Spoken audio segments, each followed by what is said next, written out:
Mike, and today we're diving deep into something I think we all kind of connect with, and that's describing your hometown in English. We don't want to just stick with the basics, though. We really want to help you guys captivate someone with your description. And to help us get there, I've got Sarah with me. Sarah is our language expert extraordinary. It's great to be here, Mike. So let's jump right in. Sarah, a lot of our listeners, they really want to talk about where they come from.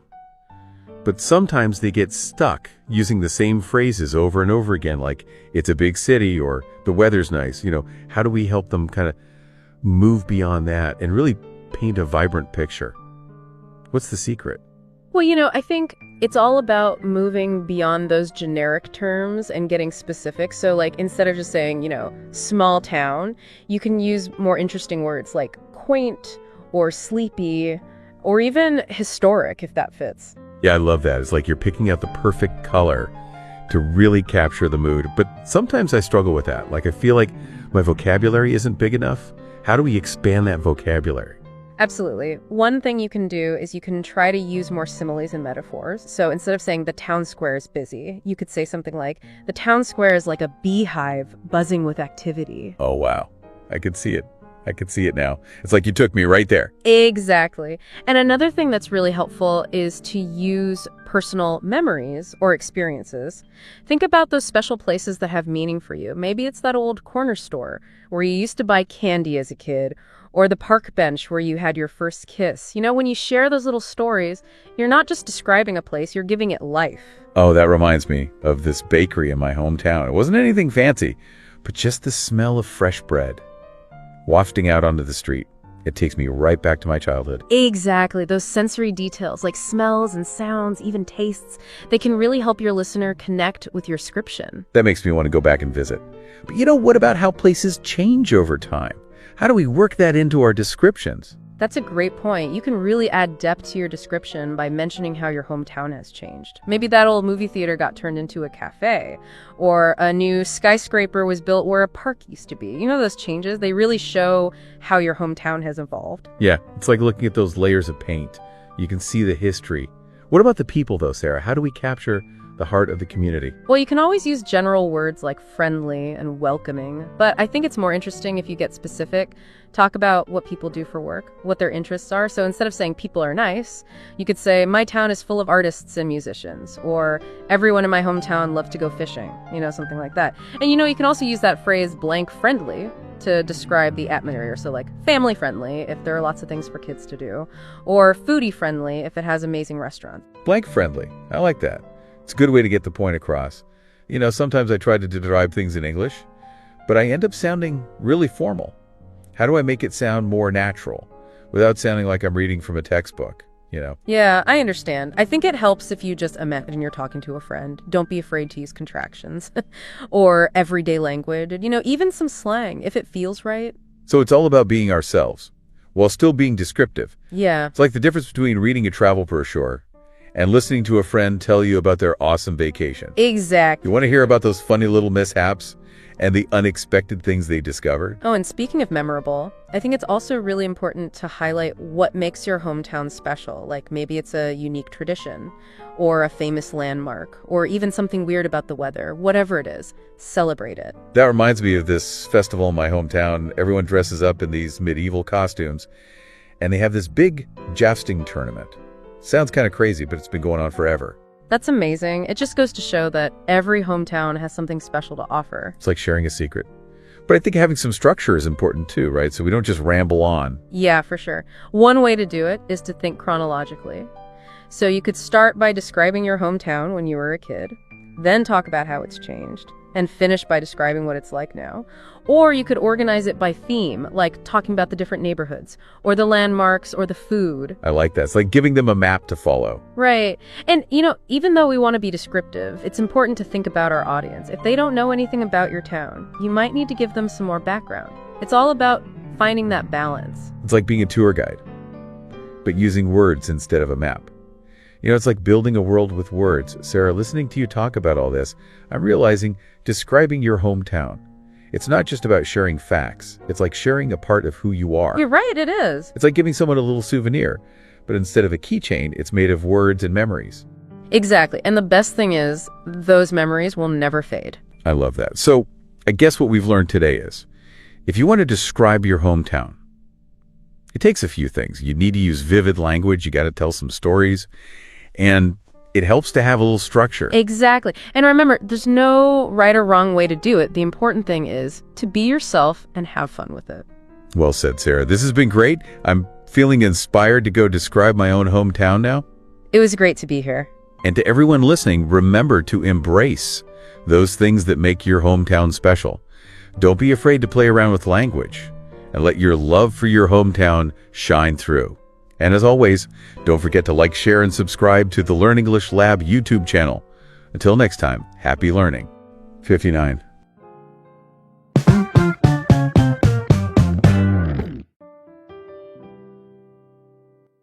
Hello and welcome to the Learn English Lab. I'm Mike, and I'm thrilled you could join us today for this deep dive into something pretty crucial, I think you'd agree, building new skills. You bet. And we've got Sarah here to share her expertise on how to navigate this crazy, always changing world where it feels like if you snooze, you lose when it comes to learning. It's so true. And it's interesting because it's not just about keeping up with like the latest tech or whatever. It's really about personal growth, advancing your career and just overall staying engaged and confident in yourself. Okay. Yeah, I see what you mean.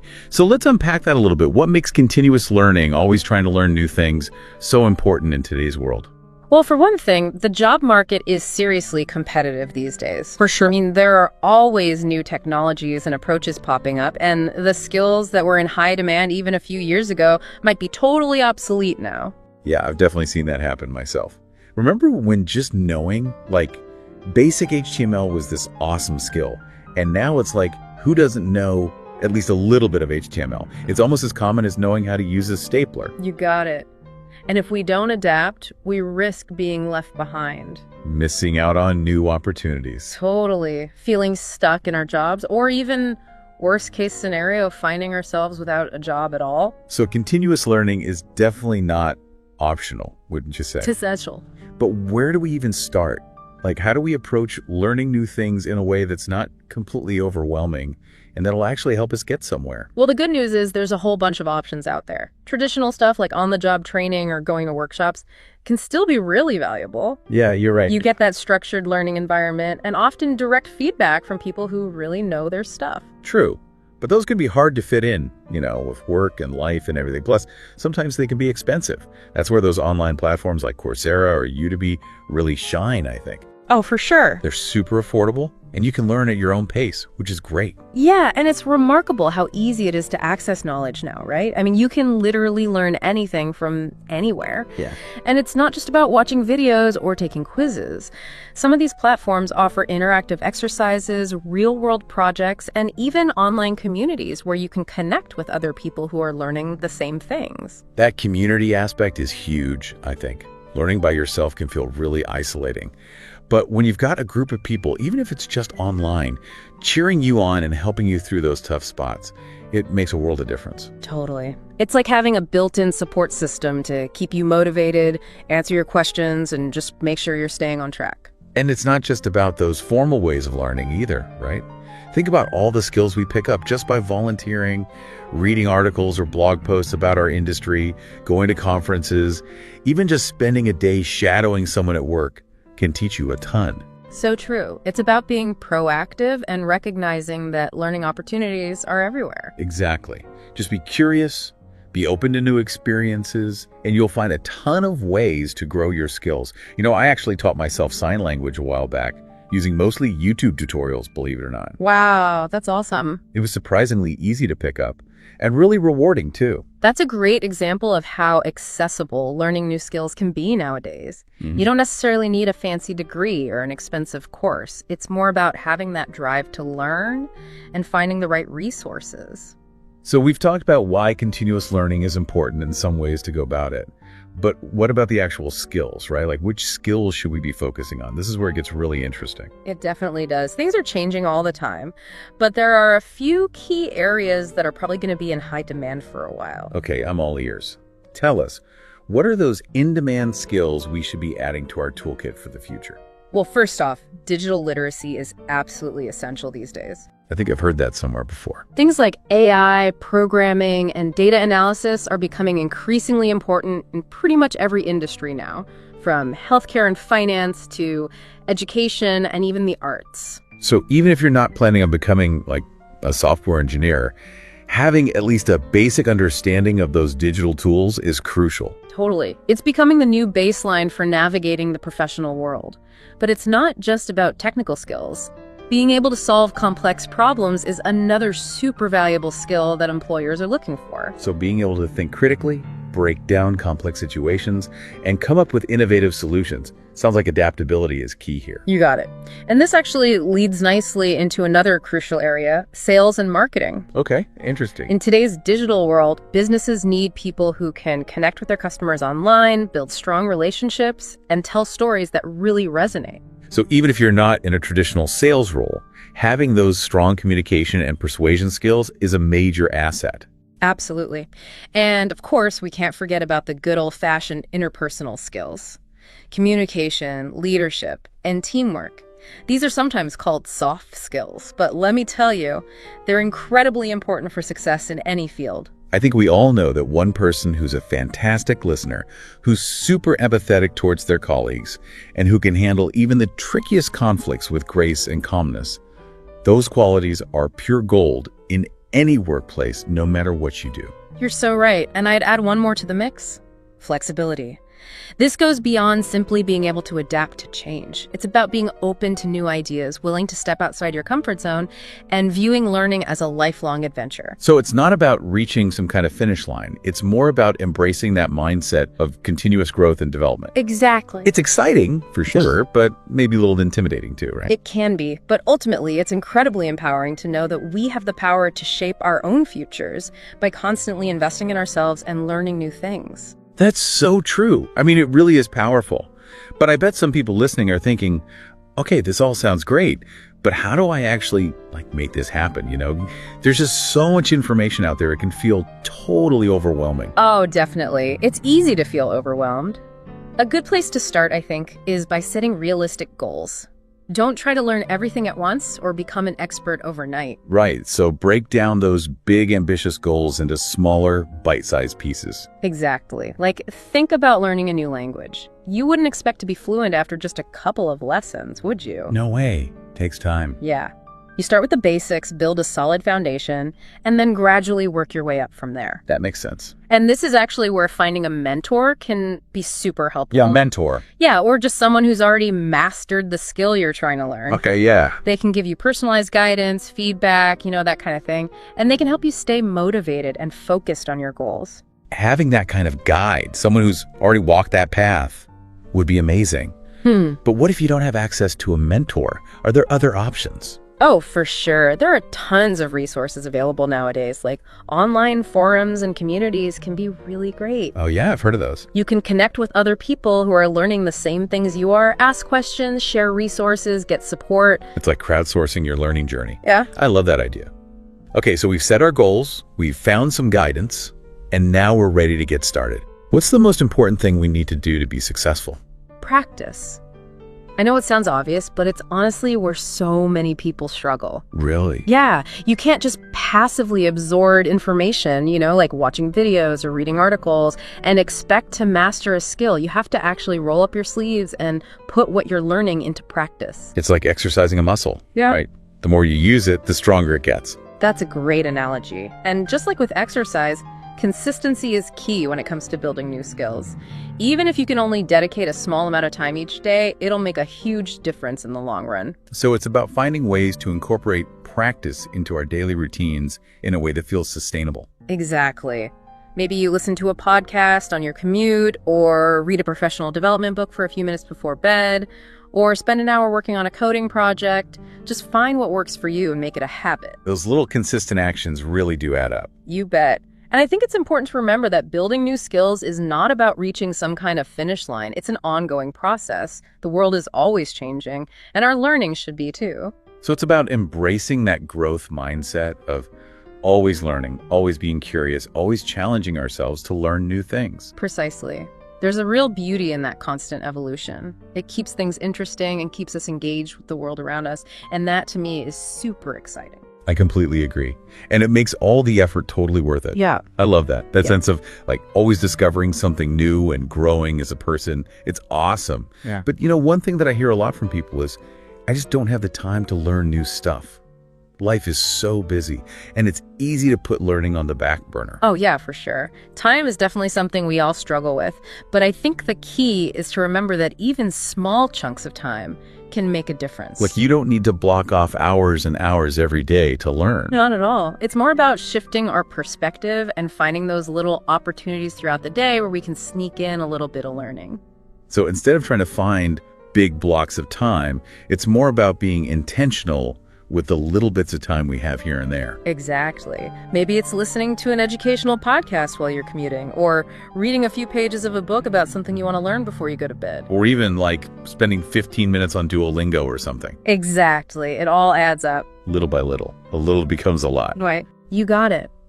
And another thing I think is super helpful is to try to connect the things you're learning to your passions and interests. Oh, that's a good idea. Like if you're learning something new for work, but you're not super excited about it, maybe try to find a way to tie it into a hobby or something you already enjoy. It'll make it way more fun and engaging. I like that.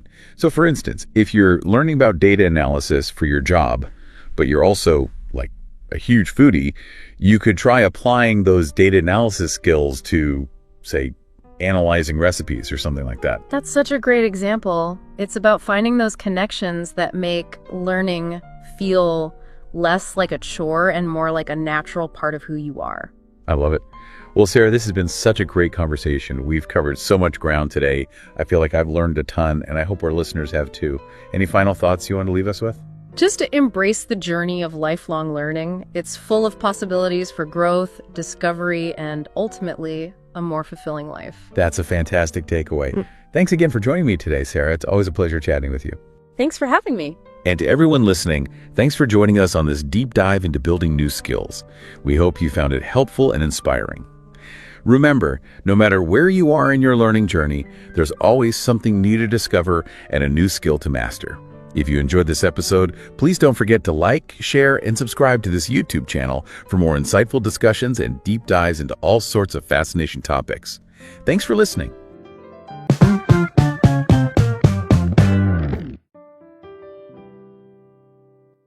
Hello, and welcome to the Learn English Lab. I'm Mike. And I'm Sarah.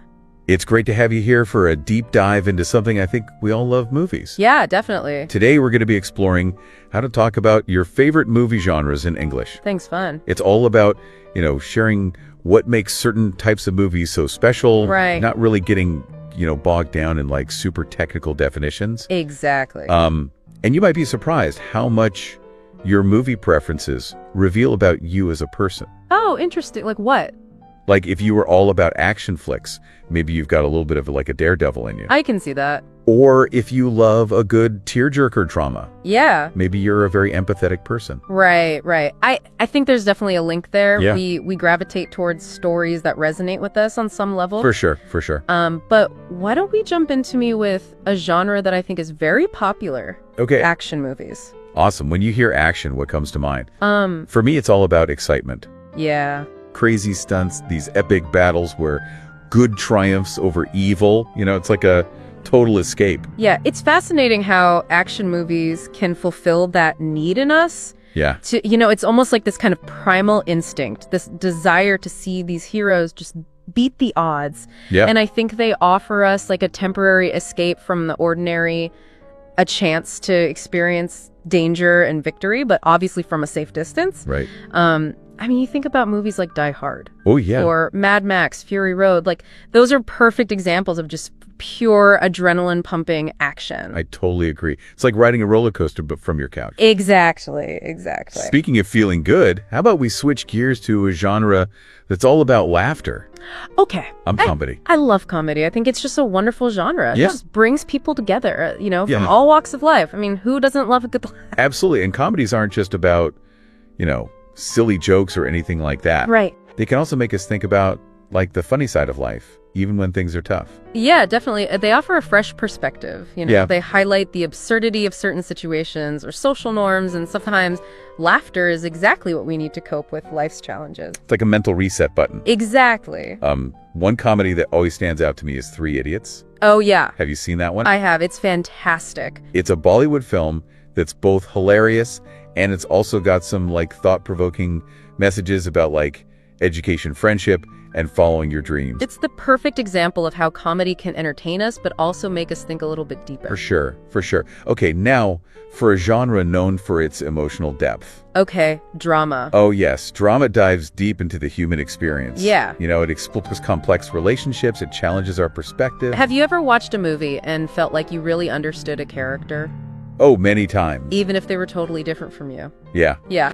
Absolutely. I think that's one of the most beautiful things about drama. A well-made drama can really put you in someone else's shoes, allow you to feel their joys, their sorrows, their triumphs, their failures. And what's impressive is even older dramas can still resonate with us today. Right. Like, take 12 Angry Men, for example. Oh, classic. Came out in 1957. Wow. But its themes of teamwork, challenging assumptions, considering different viewpoints. Right. All very relevant. Absolutely. Good storytelling transcends time. Yeah. And 12 Angry Men is a prime example of that. For sure. Okay, now let's blast off to a genre that pushes the boundaries of imagination. Okay. Science fiction. I love sci-fi. What about sci-fi excites you? Well, I think what I find most captivating about it is its ability to explore all those what ifs. Yeah. What if technology advanced in this way? What if the future looked like this? It's a playground for ideas. Yeah.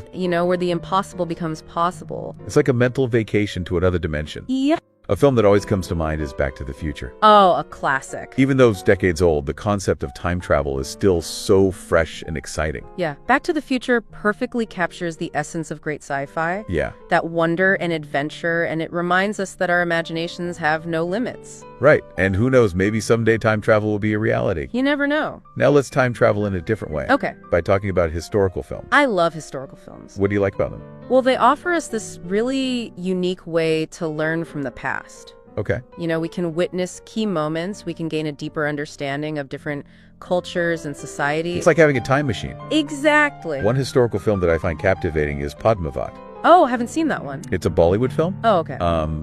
Based on Indian history, and it's visually stunning. Wow. And a really powerful story about courage, love, and sacrifice. It's remarkable how these historical films can really immerse us in those different eras. Yeah. Introduce us to stories of bravery and resilience. For sure. Makes me wonder what other untold stories from the past are still out there, right, waiting to be brought to the screen. Exactly. As we've been talking about these genres, I've noticed something. What's that? There's often a lot of overlap. Oh, yeah. Some comedies have action. Right. Some dramas might have elements of sci-fi or fantasy. Right. It's not like these rigid boxes, Yeah. It's more like guidelines that filmmakers can kind of play with and blend. Yeah, to create something unique. Exactly. It's like mixing ingredients to create a whole new flavor. I like that analogy. Have you ever picked up any cool phrases or expressions from movies? Oh, all the time. Yeah. Movies are a goldmine for language. Right. They introduce us to new words, new phrases. Like a fun, sneaky language lesson. Yeah, for sure. Before we move on to some other genres, okay, I want you, our listener, to think about what makes a movie truly captivating to you. Yeah. What are the things that stand out? Is it the special effects? Yeah. The cinematography, the music? Maybe a great performance by an actor? All those elements contribute to a film's impact, Yeah. Special effects create those breathtaking visuals. Right. The cinematography sets the mood. Yeah. Music evokes those emotions. Right. Strong acting makes those characters feel real. They all work together. They do. To tell a story. It's a collaborative art form. Yeah. With the power to connect us on such a human level. Right, so we've covered action, comedy, drama, sci-fi, and historical films. That's a lot. But there are so many more exciting worlds to discover. I know. I'm excited. Are you ready to dive in? Let's do it. Okay. Continue our journey through this cinematic landscape. Okay, so let's step into a genre that I think a lot of people find fascinating, but also maybe a little bit scary. Oh, okay. Horror. Oh, horror. Yeah. A genre that really plays with our deepest fears. I have to admit, this one's not really for me. Yeah. But I know lots of people love a good scare. They do. What is it about horror movies that draws people in? Well, I think horror taps into those like primal fears that we all have, Right. the things that lick in the shadows of our minds. Yeah. It's a way to confront those fears in a safe environment. Okay. To get at adrenaline rush without actually being in any real danger. Like a controlled dose of fear. Exactly. And there are so many different types of horror out there. Yeah. You've got your classic supernatural horror with ghosts and demons. Right, like The Exorcist. Exorcist. Oh, that movie still gives me chills. Yeah, that was a classic. True classic. Yeah. It really pushed the boundaries and just terrified audiences. Yeah. But, horror isn't always just about those jump scares and supernatural beings. Right. There's also psychological horror, Okay. which really messes with your mind and leaves you feeling unsettled long after the movie's over. Oh, like Get Out. Get Out, yeah. Yes. That movie was so creepy. It was. It had this whole social commentary woven into the horror. Right. Which made it even more impactful. Exactly. Get Out brilliantly demonstrates how horror can also be a vehicle for exploring real-world issues, Yeah. like racism, social injustice. It's a film that really stays with you. Okay, speaking of movies that stay with you, Okay. let's transition to a genre that's all about those heart-fluttering moments and those epic love stories. Romance. Romance. Oh, yes, a genre that celebrates human connections, Yes. the joy, the heartache of love, Yeah. and that enduring hope of finding that special someone. It's a genre that can make you believe in love again. It can. Even if you've been hurt before. Yeah, think about a movie like Titanic. What Titanic classic. Who wasn't sobbing during that final scene? I know. Titanic is the perfect example of a romantic epic. Yeah. It blends this sweeping love story Right. with historical drama and stunning visuals. Oh, yeah. It really captured hearts all over the world. And that soundtrack. Oh, the music. Did you notice how music in a movie can completely change the mood? It's so powerful. It's like this secret ingredient that adds another layer of emotion. Absolutely. Music plays such a vital role in film. Yeah? It can heighten tension, it can evoke nostalgia, it can amplify the emotional impact of a scene. Right. A soaring score can make a triumphant moment even more powerful, and a haunting melody can send chills down your spine. Especially in a horror film. Especially in a horror film. It's like a secret language. It is. It speaks to our hearts. I love that. Okay, now let's journey to a genre filled with adventure and imagination. Ooh, okay. Fantasy. Yeah, fantasy films offer an escape to these magical worlds. They do. Where the impossible is possible. Oh, right. We follow heroes on these epic quests. Yeah. We embrace wonder and enchantment. It's like stepping into a dream. It really is. The Lord of the Rings trilogy is a prime example. Oh, such a classic. It has everything you could want in a fantasy: epic, brave, heroes, mythical creatures, epic battles, It's true. and this timeless story of good versus evil. The Lord of the Rings is a true masterpiece of fantasy filmmaking. It is. It transported audiences to Middle-earth Yeah. and left a lasting impact on cinema. And speaking of groundbreaking visuals, let's talk about animation. Okay.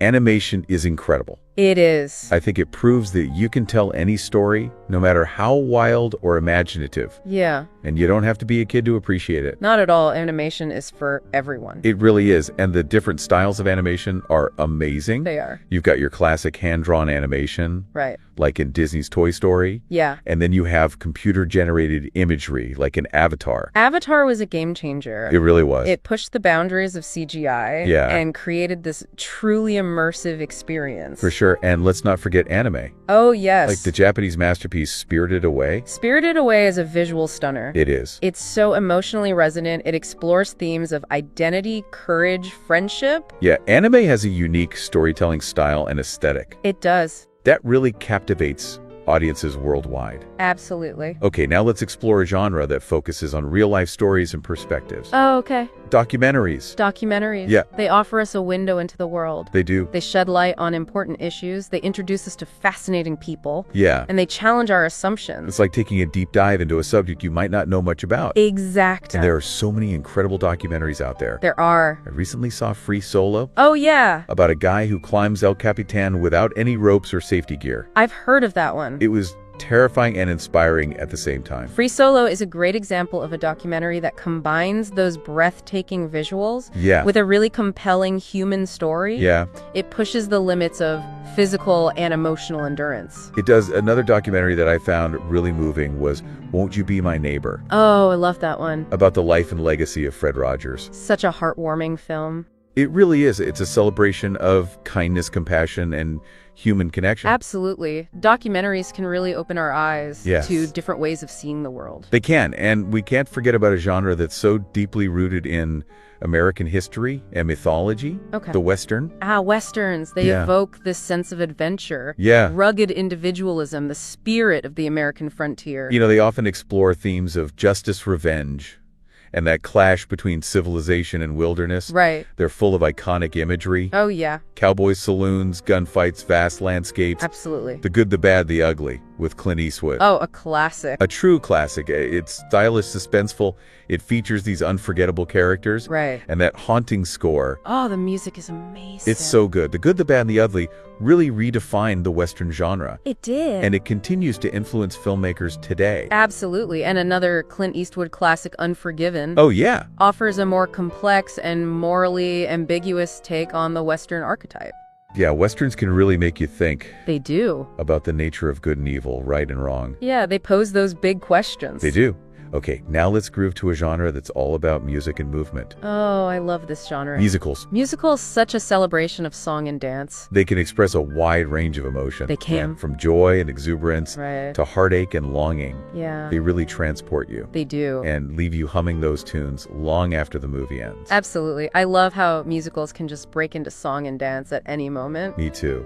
It's so unexpected and delightful. It is. There were so many classics to choose from. Oh, so many. Like The Sound of Music, Oh, yes. with its heartwarming story and those memorable songs. The Hills Are Alive. I know, and then you have more modern musicals like Moulin Rouge Yes. and Hamilton, Hamilton is amazing. which are really pushing the boundaries Right. with their innovative storytelling and musical styles. Musicals are truly a captivating art form. They are okay, and we have one more genre to cover before we wrap up. Okay, let's hear it. Thrillers. Ooh, thrillers. Yeah. What makes a good thriller, in your opinion? Well, I think thrillers are all about suspense. Okay, Intrigue keeping the audience guessing. right. They often involve crime, mystery, psychological manipulation, Yeah?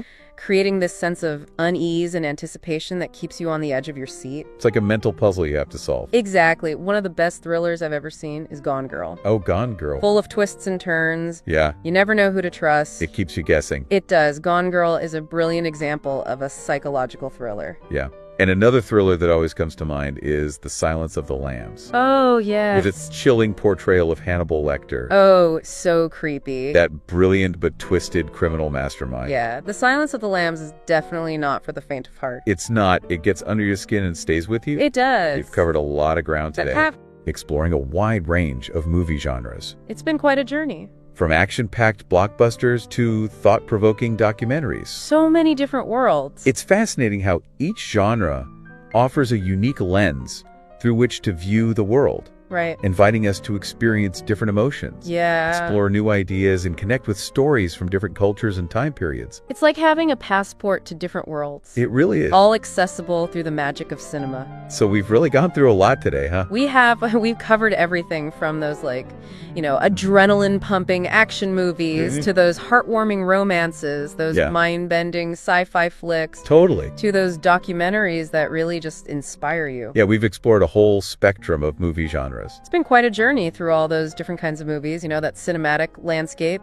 It is, and you know what's really remarkable? Yeah, Is how each genre offers like this unique perspective right. on the world. It's like they're inviting us to experience Yeah. all these different emotions, explore Yeah. all these new ideas, Yeah. connect with stories from, different cultures, different time. It really is like we've traveled to all these different worlds Yeah. just from sitting here talking. Right, exactly.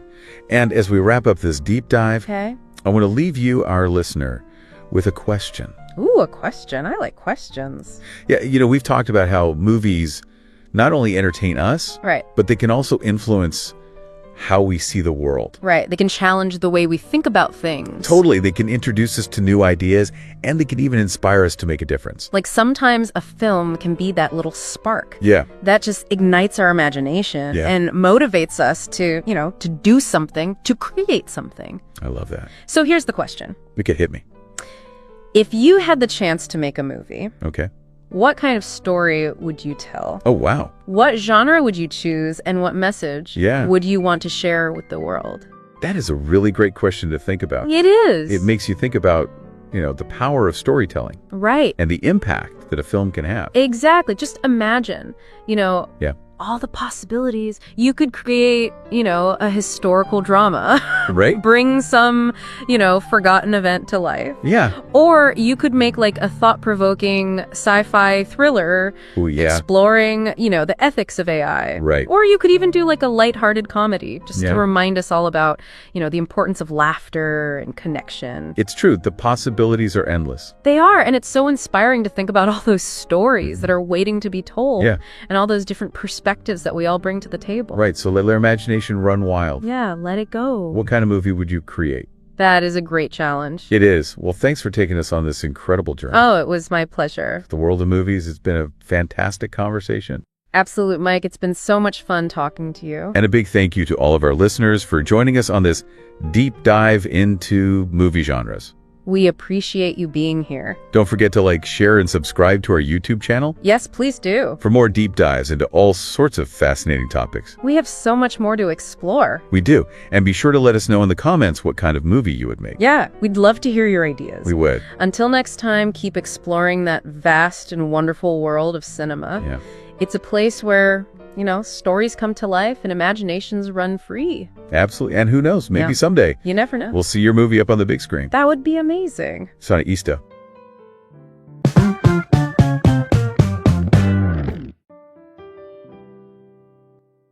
Hello and welcome to the Learn English Lab. I'm Mike, and today we're going deep into something I think we've all had to deal with at some point, job interviews. I mean, it's more than just, showing up and crossing your fingers right. There's real art to it. Oh, absolutely. It's almost like you're giving a performance. You're trying to show off all your skills and everything you've learned, but at the same time, you've got to connect with the person interviewing you. Yeah, it's like a two-way street. You're trying to impress them, but you're also figuring out if this is even the right place for you. And to help us navigate this whole job interview maze, we've got the fantastic Sarah here. Welcome, Sarah. Thanks, Mike. Glad to be here. So, Sarah, we've got a mountain of research here, articles, tips, even some AI tools we can use. What really stood out to you from all this? What surprised me is how much emphasis there is on getting ready before the interview. It's not just about having your answers ready. It's about having a plan to stand out from everyone else. So it's more than just, sprucing up your resume and practicing that elevator pitch. What kind of strategies are we talking about? Well, for one thing, you really need to do your homework on the company. And I don't just mean skimming their website. I'm talking a deep dive, understanding their values, the projects they've done recently, even checking out their social media. Right, you want to show them you're really interested, that you've taken the time to learn about what they do. It's like, you wouldn't go on a date without checking out their Instagram first, right? No, maybe not checking out, more like doing your research. But the point is, the more you know about the company, the better you'll be able to tailor your answers and ask questions that show you've been thinking. It shows you're serious. That makes sense. So I should be setting up Google alerts for the company, maybe even looking through their LinkedIn profiles, see if I know anyone there. It's like being a detective gathering clues. That's the spirit. And speaking of detectives, you can actually use some pretty cool AI tools to help you get ready. Hold on. AI for job interviews. Now that sounds really advanced. Tell me more. Imagine having a virtual interview coach right in your pocket. Tools like ChatGPT can help you practice answering those typical interview questions in a really structured way. So it's not just about memorizing answers, but actually getting feedback on how you're saying things, making sure you're hitting the key points. Precisely. And it can even help you come up with better questions to ask them, which is a huge plus. It shows you've been really thinking about the job and the company. Wow. I'm feeling more confident already just hearing about this. It's like taking out all the guesswork. But let's say you've done all your research, you've practiced with your AI coach. What about the actual day of the interview? What are some must-dos? Well, first impressions are everything, and that starts the second you arrive. Getting there 10 to 15 minutes early shows you're punctual and you respect their time. But don't show up too early. That can be just as bad. Okay, so there's a sweet spot for being on time. Got it. And what about what to bring? Is there some secret survival kit every interviewee should have? It's not a bad idea to have a few essentials with you. Think of it as your interview emergency kit. Breath mints a stain remover pen. Maybe an extra copy of your resume just in case. And don't forget a notepad and pen to jot down anything important or any questions that come up. So it's like being a Boy Scout. always be prepared. Exactly. You never know what might happen. And it's always better to be over-prepared than caught off guard. Right, because even little things can make a difference in how you come across. Okay, so I'm prepped, I'm on time, I've got my survival kit, I'm in the waiting room now. What? Now's when you put all that research and practice to work. But before you even step foot in the interview room, remember this. Be nice to everyone you meet, from the receptionist to anyone you pass in the hallway. Every interaction matters. Wow, I hadn't thought of that. Like you're auditioning the moment you walk through the door.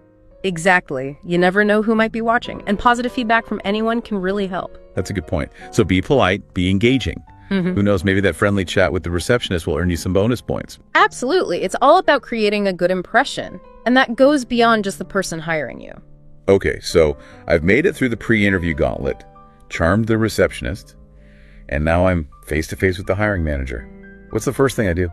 Well, first, take a deep breath and try to relax. It's natural to feel nervous, but try to channel that energy into positive enthusiasm. Easier said than done, right? Yeah. But I guess it makes sense.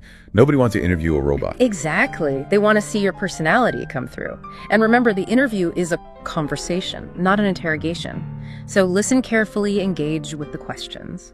And don't be afraid to ask for clarification if you need to. So it's a two-way street. I'm showing them who I am, but I'm also getting a feel for their company culture and whether it was a good fit for me. Right. It's about finding that connection. Speaking of connection, what about body language? I've heard it plays a huge role in how we're perceived. Should I be doing power poses in the bathroom beforehand? Well, maybe not power poses, but definitely pay attention to your posture and eye contact. Sitting up straight, leaning in a little when they're talking, and keeping good eye contact shows you're engaged and confident. Got it. Confidence, not arrogance. I can do that. But what about all those tricky behavioral questions they always ask? You know, the tell me about a time when kind of questions. Yes, the dreaded behavioral questions. They can be a bit intimidating, but there's a way to handle them effectively. It's called the STAR method. STAR method. That sounds interesting. Tell me more. So STAR stands for Situation, Task, Action, and Result. It's a framework for structuring your answers in a way that's clear and compelling. Basically, you start by describing the situation you were in, then outline the task you had to accomplish. Next, you explain the actions you took to address the situation. And finally, you highlight the result of your actions. Okay, that makes sense. It's like telling a mini story that shows off your skills and experience. So instead of rambling on, I can give a concise and impactful answer that the interviewer will actually remember. Exactly. And the great thing about the STAR method is that you can use it for almost any behavioral question. So if you practice using this framework, you'll be ready for anything they throw at you. Okay, I'm taking notes here. STAR method check. Now let's talk about something I've always struggled with. How to subtly steer the conversation towards my strengths without sounding like I'm bragging. Any tips for that? It's definitely a balancing act, but remember, the interviewer wants to hear about your accomplishments and what makes you a strong candidate. It's not bragging if you're simply presenting your skills and experiences in a way that's relevant and engaging. Right. It's all about framing it in the context of the job you're applying for. So for example, if I'm interviewing for a writing position, I might talk about how my blog has thousands of followers and how I've been honing my storytelling skills over the years. That's a great example. You're highlighting your relevant skills and achievements without sounding boastful. And remember, you can always use the interviewer's questions as a springboard to showcase your strengths. All right, so if they ask about a time I faced a challenge, I can talk about a time I overcame a writing obstacle and how that experience made me a better writer. Exactly. It's all about connecting the dots and showing how your experiences have prepared you for this role. This is all making so much sense. It's like you're taking the mystery out of interviews and giving me a clear roadmap to success. That's what we're here for. We want you to feel confident and prepared going into your next interview. Well, I definitely feel more equipped now than I did before. We've covered a lot of ground here, but there's still so much more to unpack.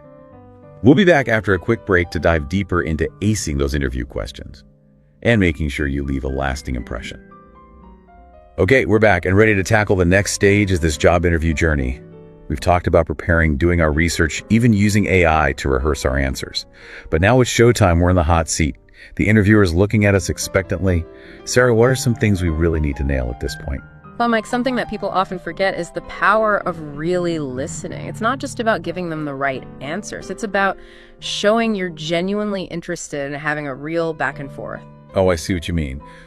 So instead of just spitting out memorized answers, I should be listening carefully, maybe even taking notes, to show I'm present and really taking in what they're saying, kind of like what we're doing right now. Exactly.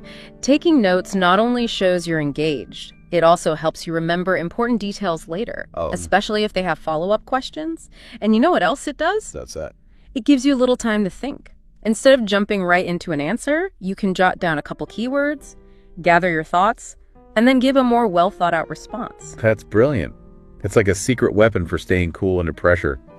I'm adding note-taking ninja to my resume. Haha, I love it. And while we're on the subject of showing off your skills, let's talk about a subtle but powerful technique: steering the conversation towards your strengths. Okay, now this is where things can get tricky. We don't want to sound like we're taking over the interview or bragging about ourselves. Right.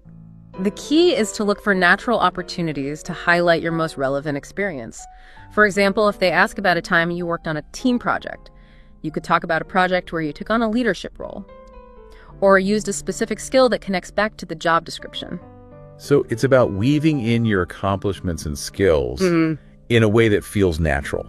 Not forcing it, just letting it flow with the conversation. Exactly. You're not trying to trick anyone. You're just showcasing the parts of your experience that are most relevant to the job. Got it. Now, I've noticed that some people have this natural charm, this it factor, that makes them instantly likable. Can you learn that, or are some people just born with interview magic? I think anyone can be charismatic. A lot of it comes down to confidence and how you present yourself. Remember what we said about body language. It can say a lot. Right. So good posture, eye contact is a genuine smile. All of those things help create that impression of confidence and likability. Absolutely. And it's not just about the words you say, it's how you say them. Speaking clearly, using different tones of voice. Even pausing for emphasis can make your answers more engaging and memorable. Okay, so I'm picturing myself in the interview. I'm sitting up straight, making eye contact. I'm speaking with confidence and clarity. What else can I do to really knock it out of the park? You know what often trips people up? Not making enough eye contact? You'd be surprised how many interviewers are turned off by candidates who avoid their gaze. Really? I would have thought it'd be the other way around. Like staring too intensely would be weird. It's about finding a balance. You don't want to stare them down, but you also don't want to look like you're hiding something. Think of it as making a connection, showing you're present and involved in the conversation. So maintaining eye contact shows confidence and helps build that connection. Got it. But what about when you get those really tough questions? The ones that make your mind go blank. Any tips for handling those smoothly? Remember the STAR method we talked about earlier? That's your secret weapon for any behavioral question, no matter how difficult. It helps you structure your thoughts and give a clear, concise, and powerful answer. Right. The STAR method: situation, task, action, result. It's like a formula for interview success. Exactly. And the more you practice using this framework, the more natural it will become. It will help you stay on track, even when you're feeling the pressure.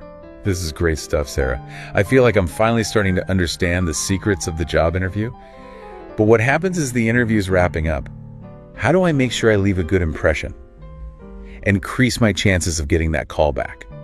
This is where I always feel like I mess up. I'm so relieved it's almost over. I forget to actually, sell myself one last time. It's like a big finish, right? You want to end on a strong note, and this is where those insightful questions you prepped earlier can really shine. Oh, right. Not just, when can I start, but real questions that show I was paying attention to everything they said. Exactly. Ask about things that show you understand the role, the company's goals.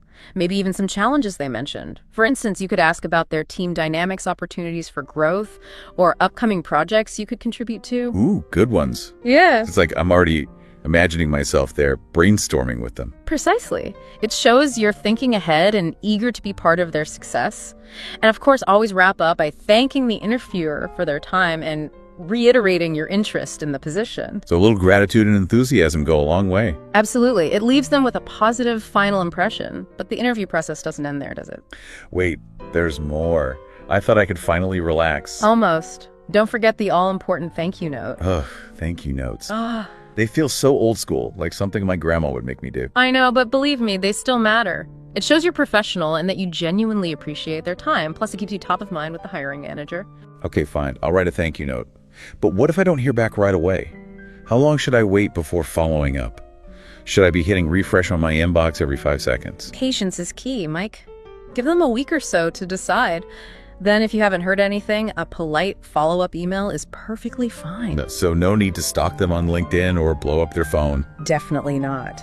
A simple professional email expressing your continued interest is enough. Okay, so thank you note, sent follow-up email, ready to go. What if, and this is the worst case scenario, they don't offer me the job? Don't get discouraged. Rejection is just part of the game. Not every role is the right fit, and that's okay. Easier said than done, though, when you're feeling disappointed. I know. But try to look at it as a learning opportunity. What can you take away from the interview? What could you have done differently? Maybe even reach out to the hiring manager and politely ask for feedback. Okay, so instead of feeling sorry for myself, I should use it as a chance to grow and improve my interview skills. Turn that rejection into fuel for my next interview. Exactly. And who knows, the next interview might just be the one that lands you your dream job. You've given us so much to think about today, Sarah. It's like we've uncovered all the secrets of the interview process from the very beginning to that final follow-up. I hope so, Mike. Remember, confidence is key. Believe in yourself, showcase your skills, and don't be afraid to let your personality shine through. Let my personality shine. I love that, because at the end of the day, that's what makes us unique, right? Absolutely. Authenticity is always a good thing. And you know what? Some of these interview skills we've talked about can actually help you in other areas of life too. Oh, that's an interesting thought. Like what? Well, think about it. Active listening, communicating clearly, being able to tell a good story. These are valuable skills in any situation, whether you're networking, giving a presentation, or even just having a casual conversation. Wow, you're right.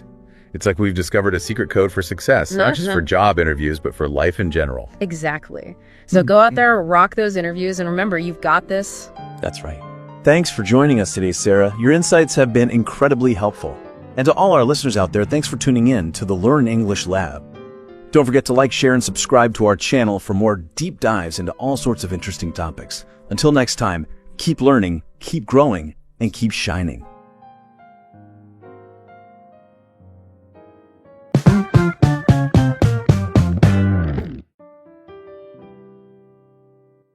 Hello and welcome to the Learn English Lab. I'm your host, Mike, and I'm so glad you could join us for another deep dive.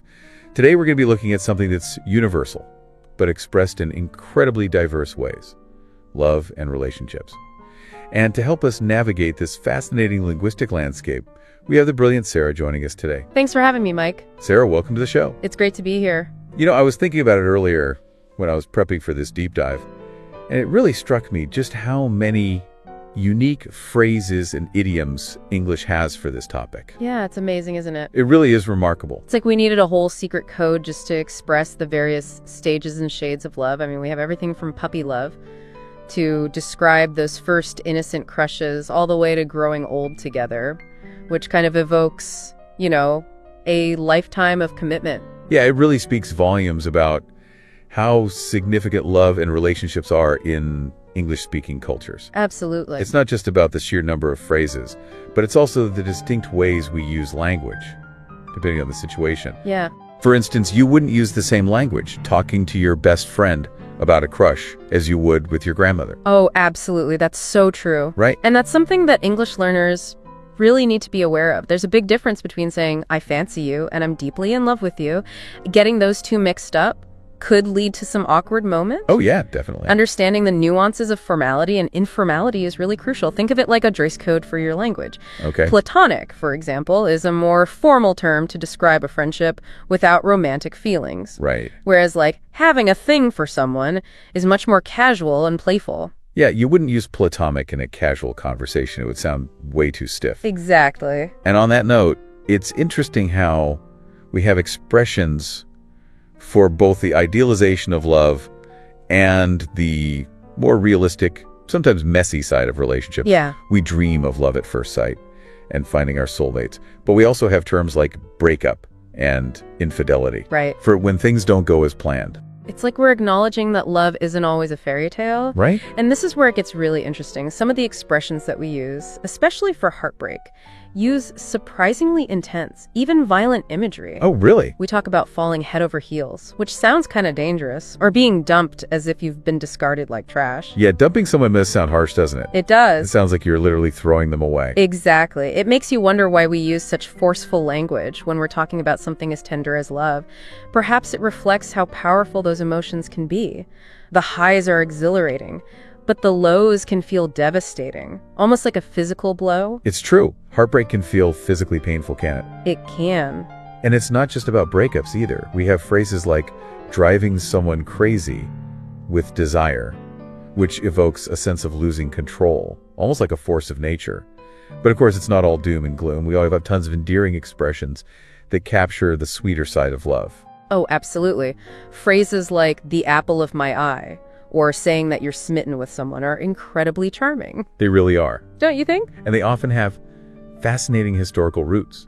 Like the apple of my eye dates back centuries and originally referred to the pupil, which was seen as essential for sight and therefore extremely precious. It's amazing how these expressions have evolved over time, but still retain their emotional power. It is fascinating, isn't it? And it speaks to that enduring human need to express these complex feelings of love and connection. Speaking of evolution, it's interesting how some phrases gain popularity, while others kind of fade away. You don't hear people saying courting someone as much these days. It feels almost old-fashioned. You're right. Going on a date or hanging out are much more common now. It makes you realize how language is constantly adapting to reflect the changing dynamics of relationships. Exactly. And this leads us to another crucial element of love and relationship vocabulary, phrasal verbs. Well, yes. We ask someone out, we go out on dates, we break up when things don't work out, and hopefully we settle down with someone special. Phrasal verbs are essential for navigating the ups and downs of relationships in English. I think so. Wouldn't you say? Yeah. But I know they can be a bit tricky for learners because they often have multiple meanings and can change depending on the context. Absolutely. Take the phrasal verb go out, for example. Okay. It can mean simply leaving your house, I'm going out for a walk, or it can refer to dating someone. We've been going out for 6 months. The context is key. Yeah, it is indeed. And that's why it's so important to pay attention to how native speakers use these phrasal verbs in different situations. It's like learning the secret handshake of fluency. I love that analogy. It's all about getting comfortable with the nuances and the idioms that make English so expressive. But, beyond just fluency, I think learning these phrases kind of offers a window into the English-speaking world's attitudes towards love and relationships. That's a great point. It's not just about understanding the words themselves, but also the cultural values and beliefs they reflect. Yes. Like the phrase making things official might have different connotations depending on the culture and how relationships are typically viewed. Exactly. It's about understanding the unspoken rules and expectations that shape how people interact in different cultures. And speaking of unspoken rules, I've always been fascinated by how we use the verb to see when talking about dating. Oh, yeah. Like, I'm seeing someone. It's so understated, isn't it? It is, and it's a great example of how English can be quite subtle when it comes to matters of the heart. Seeing someone implies a romantic connection without explicitly stating it. It leaves room for interpretation, which can be very intentional in the early stages of a relationship. It's like testing the waters, before diving headfirst into a full-blown relationship. And on that note, some of our expressions for love are so poetic and evocative. They are. The light of my life, for instance. It's just beautiful, isn't it? It is. It paints such a vivid picture of someone who brings joy and radiance into your world. And it highlights how we often use metaphors from the natural world to describe love. My heart is aflame. You set my soul on fire. These phrases convey the intensity and passion of love, almost like an uncontrollable force. Absolutely. It's not just positive feelings either. We have phrases like carrying a torch for someone, which implies a longing, often unrequited love. Yeah. It's interesting how even in our language, we acknowledge the bittersweet aspects of love. Absolutely. Carrying a torch actually has a fascinating origin. Does it? It comes from ancient Greek mythology, where rejected lovers would literally carry torches Wow. to symbolize their unrequited love. I never knew that. It's amazing how these phrases have such deep roots in history and mythology. And speaking of history, I find it fascinating how gender roles and societal expectations have influenced the language of love. Like the phrase, "a man's got to do what a man's got to do," often implies a sense of duty and responsibility, particularly in the context of relationships and providing for a family.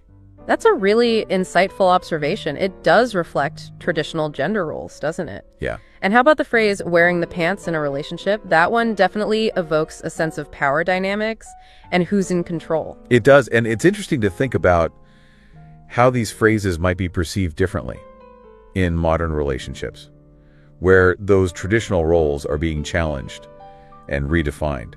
Speaking of challenges, some phrases highlight the humorous side of relationships. Oh, for sure. You drive me crazy.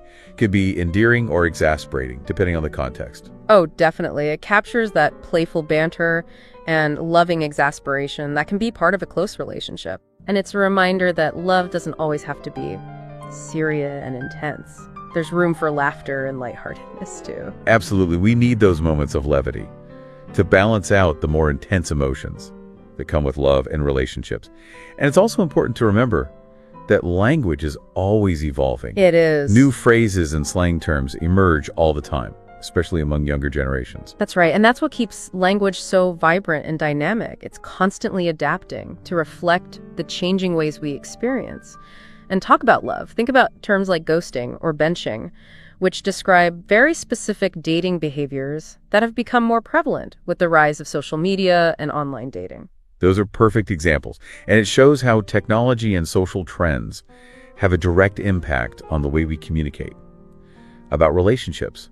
It's like language is a living organism, constantly growing and changing. It is. And for English learners, keeping up with these changes can be part of the fun. It's like you're always unlocking new levels of understanding. I couldn't agree more. And I think the key is to just embrace this playful, ever-evolving aspect of language. Don't be afraid to experiment with new phrases and idioms. Even if you make a mistake, it's all part of the learning process. Right. And the more you immerse yourself in the culture, the more naturally these expressions will come to you. Absolutely. Watch movies, listen to music, talk to native speakers. Don't be shy about asking questions.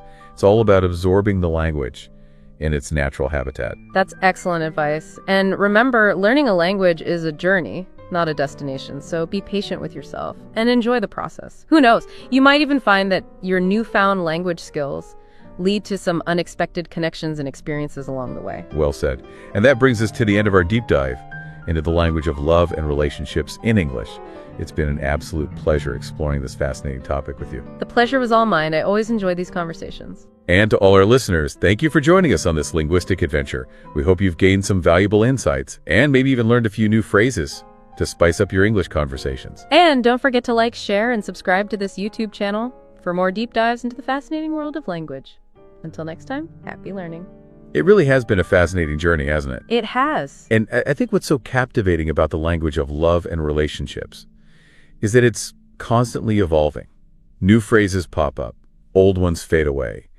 It's a reflection of how we as a society are constantly redefining what love and relationships mean to us. Absolutely, and that's what makes it so intriguing for language learners. It's not just about memorizing vocabulary, it's about understanding the cultural context, the nuances, the humor, the heartbreak, all the messy, beautiful things that make up human connection. So well said. And as we wrap up, I'm curious, what advice would you give to English learners who are feeling a bit overwhelmed by all these phrases and idioms? Any tips for making them stick? That's a great question. I'd say first and foremost, don't be afraid to make mistakes. Language learning is all about experimentation and practice. The more you use these expressions, the more comfortable you'll become. And don't just focus on memorizing definitions. Try understand the imagery behind them, the emotions they evoke, the stories they tell. That's such great advice. It's like you're not just learning words, you're learning a whole new way of seeing the world and expressing yourself. Exactly. And remember, you don't have to learn everything at once. Okay. Start with a few phrases that resonate with you, maybe ones that relate to your own experiences with love and relationships, and then gradually expand your repertoire. I like that strategy. It's about making it personal and finding those connections that make language learning truly meaningful. Absolutely. And don't underestimate the power of context. Watch movies, listen to songs, read books, pay attention to how native speakers use these phrases in everyday conversation. The more you immerse yourself in the language, the more naturally it will start to flow. Such valuable advice. It's about surrounding yourself with the language and letting it seep into your subconscious. Yeah. As we wrap up, I'm struck by something you said earlier about how language reflects cultural values. And I think that's a really important point for English learners to keep in mind. The way we talk about love and relationships reveals a lot about our beliefs and expectations, doesn't it? It certainly does, and it can vary significantly across cultures. So while learning these phrases is essential for fluency, it's equally important to be mindful of the cultural context and to avoid making assumptions or generalizations. That's a crucial point. It's about respecting the cultural differences and understanding that language is not always a one-to-one translation of meaning. Exactly. It's about appreciating the diversity of perspectives and the richness that different cultures bring to the language of love. Well said, Sarah. It's been an absolute delight having you on the Learn English Lab today. Thank you so much for sharing your expertise and insights. The pleasure was all mine, Mike. It's always a joy to discuss language and its intricate connection to human experience. And to all our listeners, thank you for joining us on this deep dive into the language of love and relationships in English. We hope you've enjoyed the journey and learned some valuable lessons along the way. Don't forget to share your favorite love and relationship phrases in the comments below. We'd love to hear from you. And if you enjoyed this episode, please like, share, and subscribe to our YouTube channel for more language learning adventures. Until next time, happy learning. COCPS.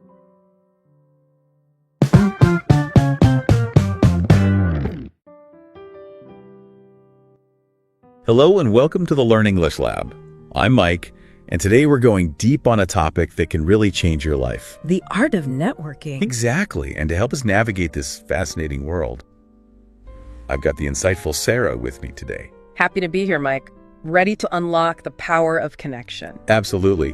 When I used to think about networking, it always felt like those awkward, forced conversations at those stuffy industry events. Yeah. But going deep on all this, my perspective has completely changed. Okay. It's so much more than just trying to get a new job. Yeah, you're absolutely right, Mike. It's a really common misconception that networking is like this thing you only do when you need a favor.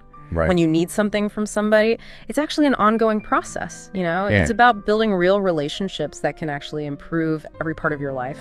And it's fascinating because it's not even just about those business cards and contacts, right? It's about making real human connections. Yeah, absolutely. And it's about coming to every interaction with like a generosity, a willingness to help other people without expecting anything back. It's funny you say that because one of the biggest themes in everything we looked at is this idea of helping others. Right. Like help other people, and it comes back to you in ways you don't even expect. It's not about expecting anything back immediately. Right. But it's about fostering that genuine desire to connect with people, Yeah. to understand their experiences, to offer your support when you can. I remember reading this story about someone who offered to help an old colleague with a project, Oh, yeah. even though they didn't want anything from him. Right. And later, that same colleague ended up referring them to their dream job. Wow.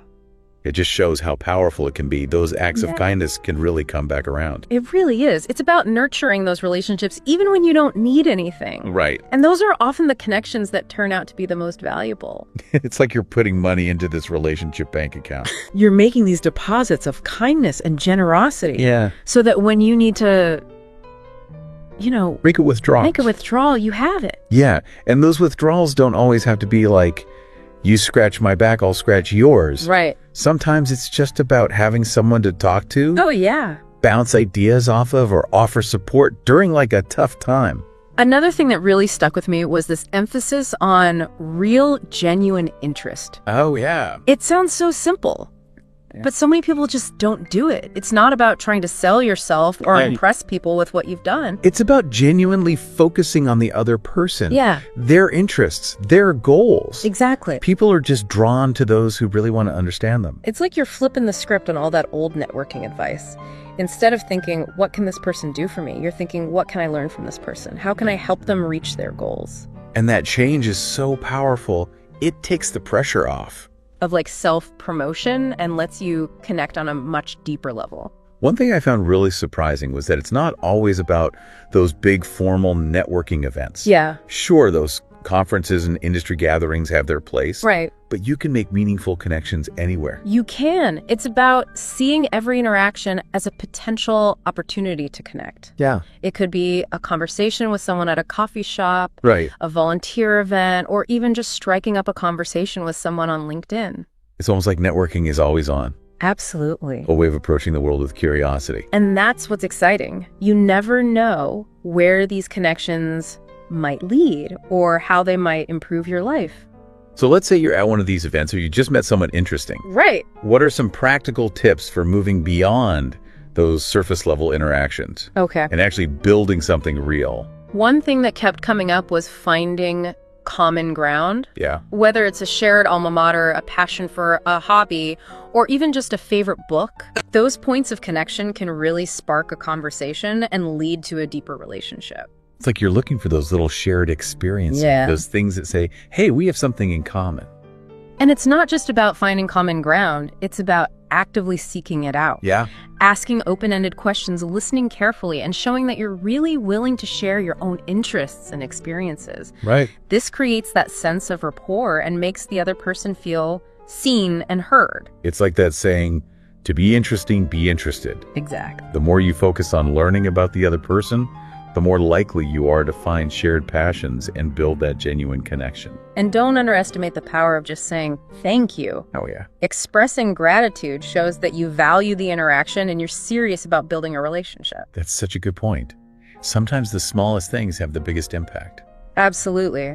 It's those personal touches that make networking more than just a transaction. Yeah. It turns it into a real connection. Speaking of making a connection, one thing that really surprised me was how much emphasis was placed on going beyond the surface. Yeah. Sure, business cards and elevator pitches have their place, Right. but truly meaningful connections often come from shared values, common interests, and that genuine curiosity. It's about going beyond those superficial interactions Yeah. and really getting to know the person behind the title or their work persona. So how do we do that? How do we move beyond the small talk and make a deeper connection?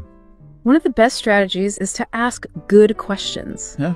Not just what do you do, but questions that go into their passions, their challenges, what they want to achieve. So instead of asking, what company do you work for? Right. You might ask, what's the most exciting project you're working on right now? Exactly. Or instead of what's your role, you might ask, what made you want to do this in the first place? Those are great examples. It's about asking questions that spark a real conversation. Right. Questions that let the other person share their story Yeah. and show their true selves. And it's just as important to be willing to share your own story, your own experiences, Yeah. and even your vulnerabilities. Because vulnerability creates connection, right? Absolutely. Oh. When we let our guard down and share our true selves, it creates a space for others to do the same. That's so true. Yeah. It's about creating that feeling of, hey, we're both in this together. Exactly. And that's when those really special connections happen. It's amazing how those little changes in how we think can have such a big impact on how we network. Yeah. It's about seeing networking not as a chore Right. or something you have to do, but as a chance to connect with interesting people, Exactly. learn from them, and build relationships that can make our lives better in so many ways. It really is. Well said, Sarah. I think we've covered a lot of ground here in this first part of our deep dive. Yeah. We've talked about the importance of genuine interest, Yeah. finding common ground, and asking thoughtful questions. But let's get even more practical. What are some specific tips for making a lasting impression and nurturing those connections over time? One thing that came up over and over was following up. Oh, yeah. It sounds simple, but so many people just forget about it after an initial meeting. Yeah, it's like you go to an event, you meet all these people, Right. exchange business cards, and then Nothing. Yeah. Nothing. But following up promptly and in a meaningful way is really important. right? It shows that you were listening, that you valued the conversation, and that you want to build a relationship. So what does good follow-up look like? It doesn't have to be anything complicated. Right. Just a quick email or LinkedIn message saying you enjoyed the conversation. Yeah. And mentioning something specific you talked about can go a long way. For example, you could say something like, it was great talking to you about topic. Right. I'm really interested in learning more about the specific area they mentioned. Or if they mentioned a challenge they were facing, you could offer a resource or a connection that might help. It's all about showing you are listening and that you genuinely want to help. And don't forget about handwritten notes. Oh, yeah. In today's digital world, a personal handwritten note can really stand out. I love that.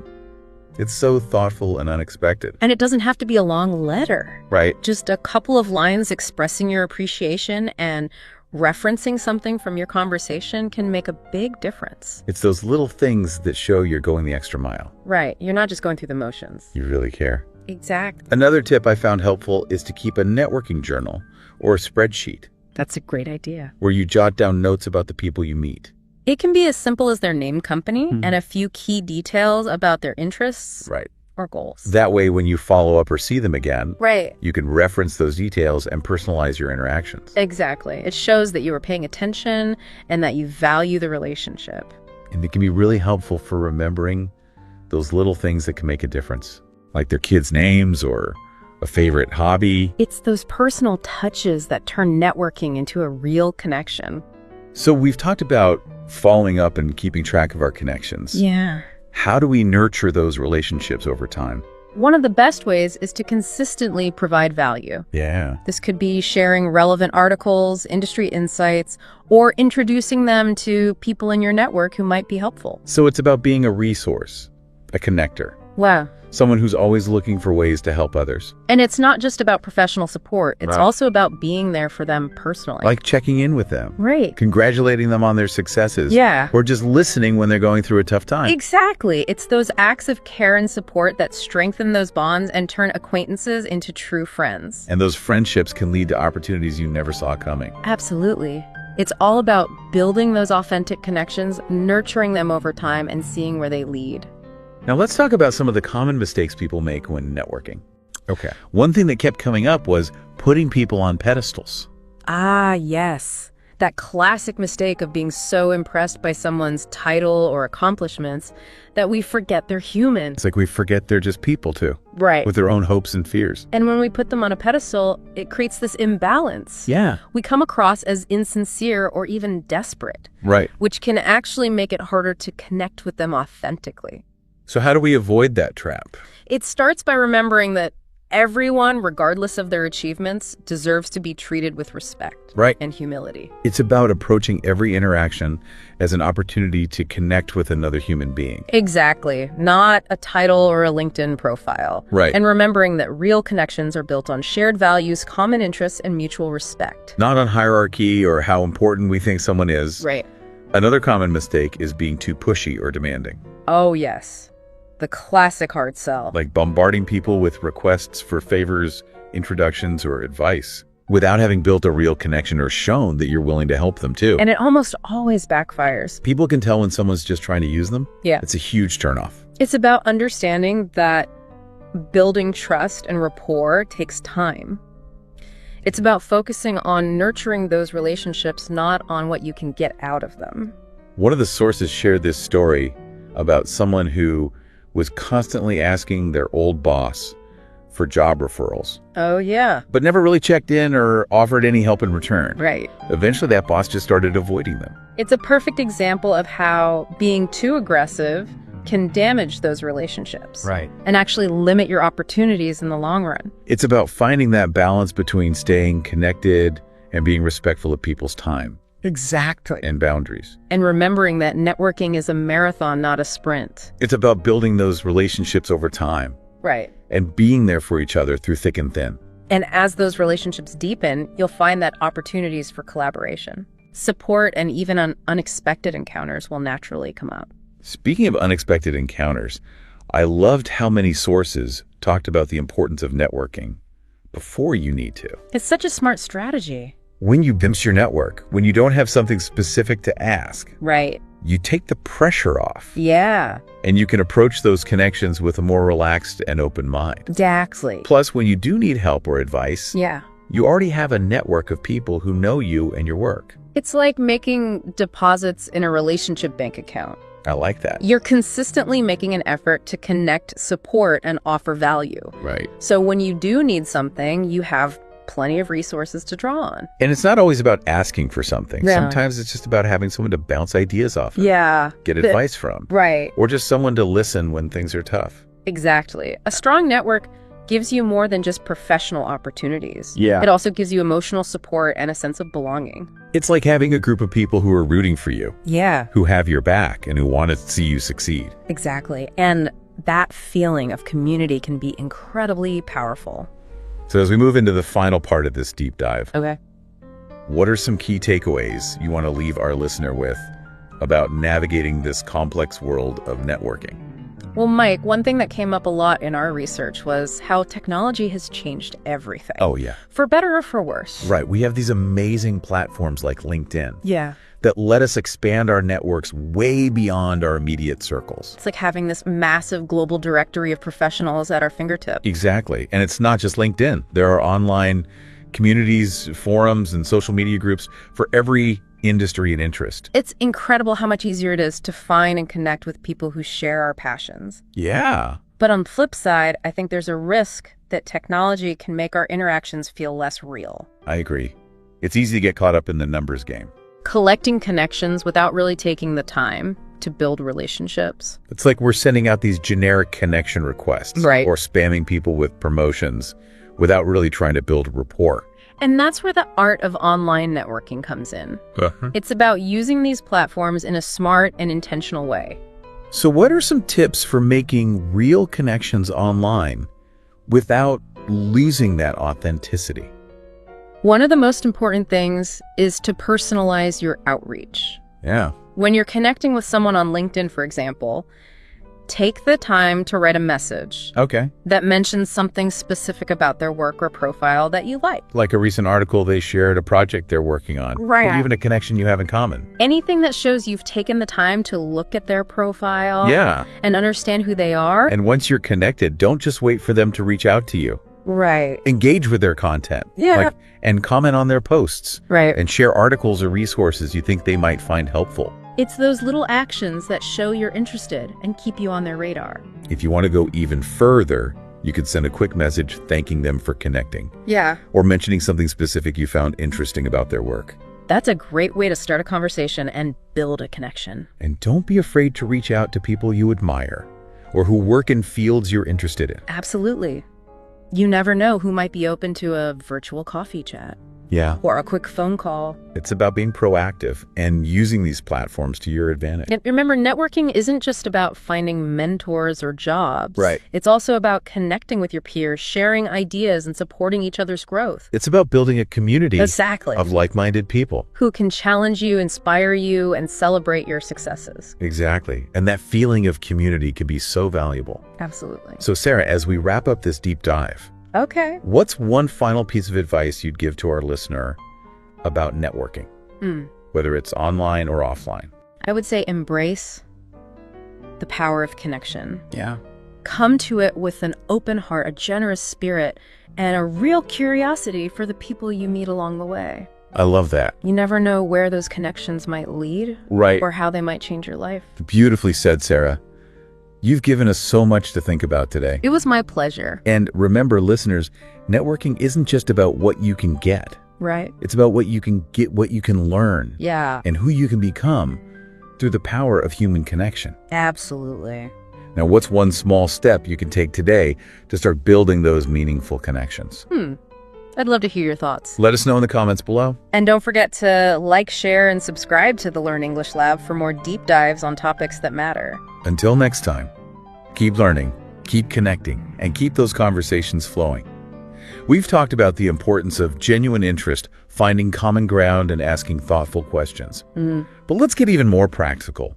What are some specific tips for making a lasting impression and nurturing those connections over time? One thing that came up repeatedly is the power of follow-up. Oh, yeah. It sounds simple, but so many people drop the ball after an initial meeting. It's like you go to a networking event, you meet a bunch of interesting people, you exchange business cards, Right. and then Nothing.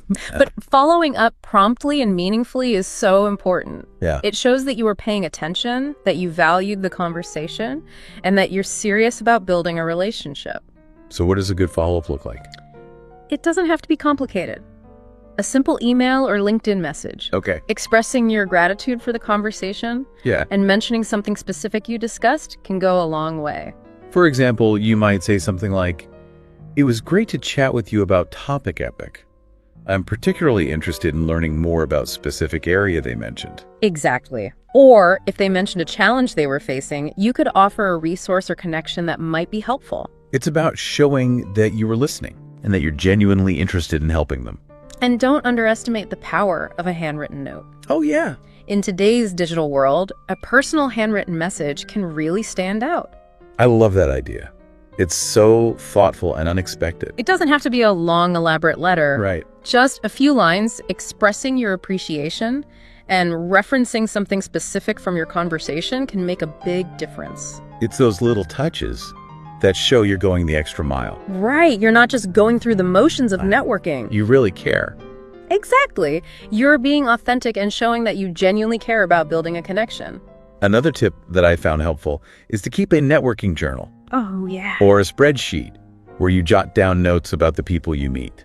That's a brilliant strategy. It can be as simple as their name, company, and a few key details about their interests or goals. That way, when you follow up or see them again, Right. you can reference those details Yeah. and personalize your interaction. Exactly. It shows Yep. that you were paying attention and that you value the relationship. Right. And it can be really helpful for remembering those little details that can make a big difference. Yeah. Like their kids' names or a favorite hobby. Those personal touches are what transform networking from a transactional exchange into a genuine connection. So we've talked about following up and keeping track of our connections, Right. but how do we nurture those relationships over time? One of the most effective strategies is to consistently provide value. Okay. This could involve sharing relevant articles, industry insights, or introductions to people in your network who might be helpful to them. It's about being a resource, a Right. connector, somebody who's always looking for ways to help others. And it's not just about offering professional support. It's Yeah. also about being there for them on a personal level. So checking in with them periodically, congratulating them on their successes, Yeah. or offering a listening ear during challenging times. Exactly. It's those genuine acts of care and support that solidify those bonds and transform acquaintances into true friends. And those friendships can often lead to unexpected opportunities down the line. Absolutely. It's all about building those authentic connections, nurturing them over time, and seeing where they lead. Now let's shift gears for a moment and talk about some of the common networking mistakes people make. Okay.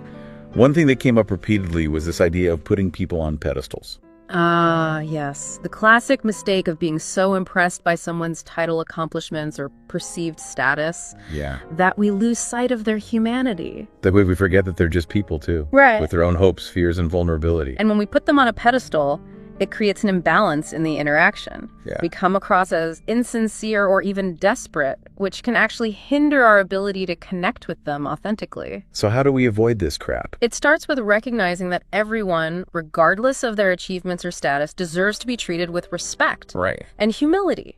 It's about approaching every interaction as an opportunity to connect with another human being, not a title or a LinkedIn profile. Right.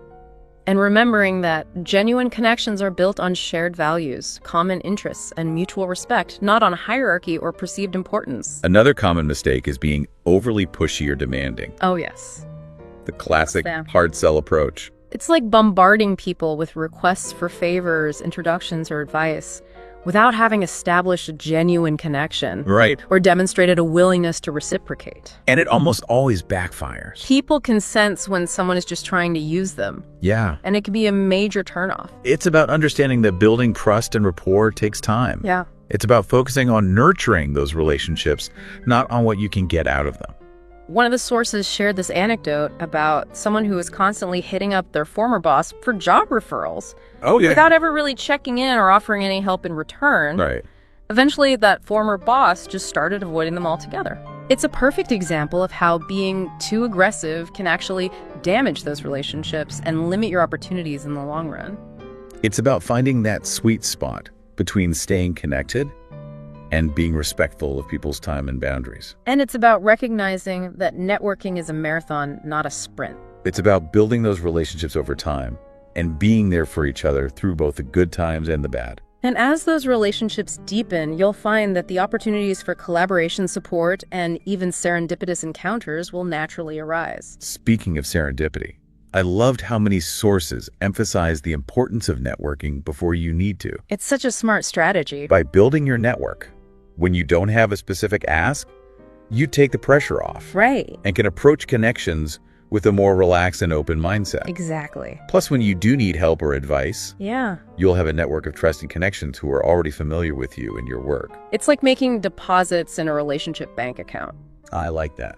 You're consistently making efforts to connect support and offer value, so when you do need to make a withdrawal, you have ample resources to draw upon. And those withdrawals don't always have to be transactional. Sometimes it's just about having someone to bounce ideas off of, get advice from, or even just offer a listening ear during challenging times. Absolutely.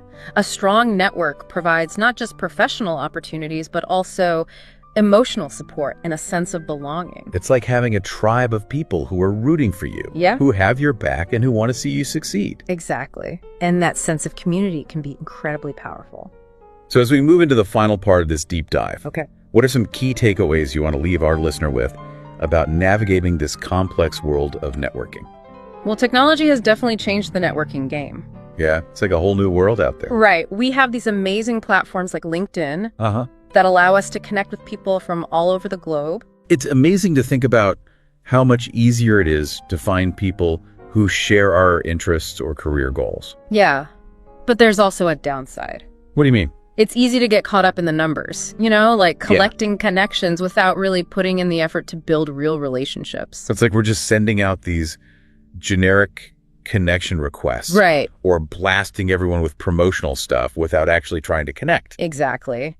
And that's where the art of online networking comes in. So how do we use these platforms strategically? Well, one of the most important things is to personalize your outreach. Okay. When you're reaching out to someone on LinkedIn, for example, take the time to write a message that mentions something specific about their work or profile that stood out to you. Like a recent article they shared or a project they're working on? Exactly. Or even a mutual connection you share. It's all about showing that you've taken the time to actually look at their profile and understand who they are. Right. And once you're connected, don't just wait for them to reach out to you.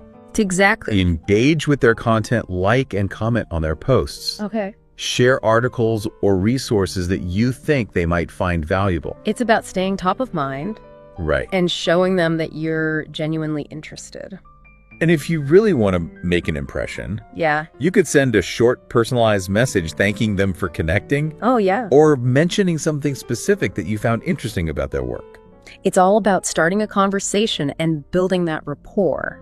And don't be afraid to reach out to people you admire. Okay. Or who work in industries you're curious about. You never know who might be open to a virtual coffee chat. Exactly. Or a quick phone call. Remember, networking isn't just about finding mentors or potential employers. Right. It's also about connecting with peers, sharing ideas, and supporting each other's growth. It's about building a community. Exactly. Of like-minded people who can challenge and inspire you. Absolutely. Okay. And that sense of community can be so valuable both personally and professionally. So as we wrap up this deep dive, what's one final piece of advice you'd give to our listener about networking? I would say approach networking with an open mind and a genuine desire to connect with others. You never know where those connections might lead or how they might enrich your life. That's great advice, Sarah. Thanks for joining me today. It was my pleasure. And listeners, remember, networking is about building relationships, fostering connections, and expanding your horizons. So get out there, be curious, be helpful, and watch your network flourish. And don't forget to like, share, and subscribe to the Learn English Lab for more deep dives on topics that matter. Until next time, keep learning, keep connecting, and keep those conversations flowing.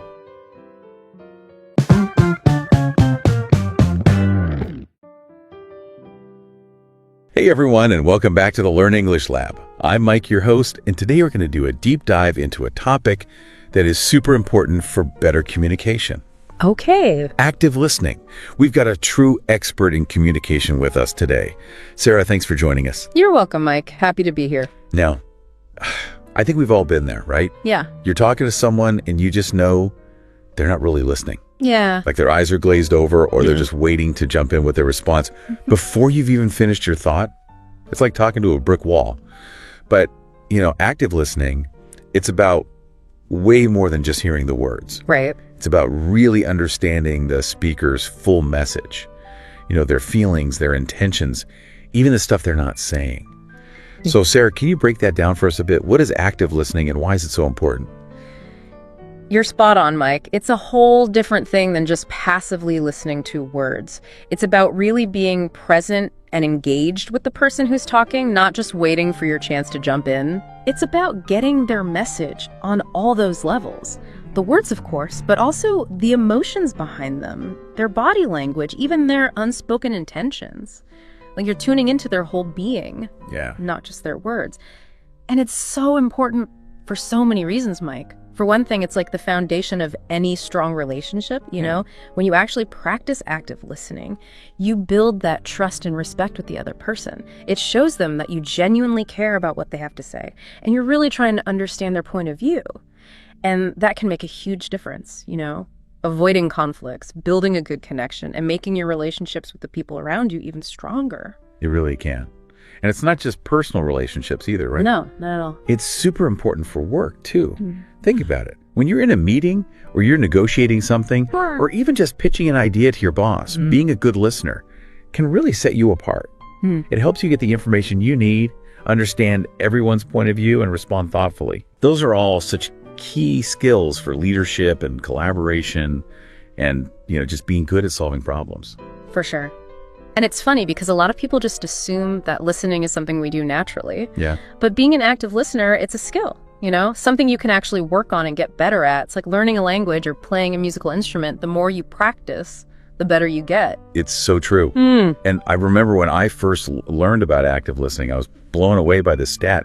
Did you know that the average person only remembers like 25% what they hear after 2 months? Really? 75% just goes in one ear and out the other. Wow, that's wild.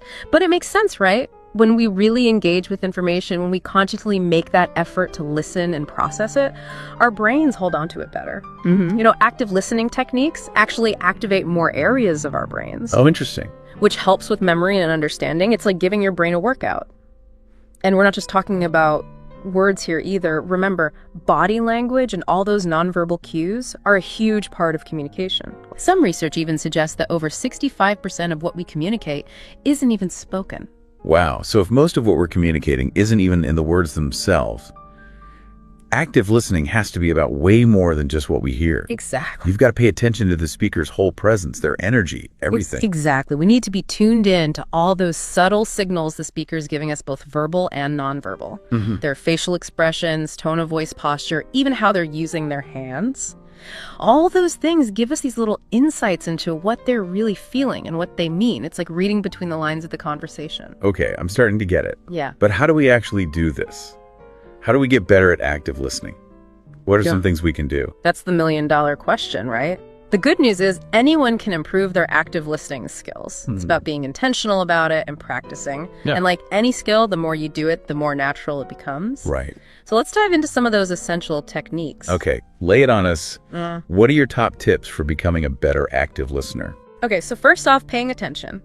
It might seem obvious, but in this world of ours with distractions everywhere, it's actually harder than it sounds. Oh, yeah. Put your phone away, turn off those notifications, find a quiet spot if you can, make eye contact with the person who's talking, and focus on what they're saying.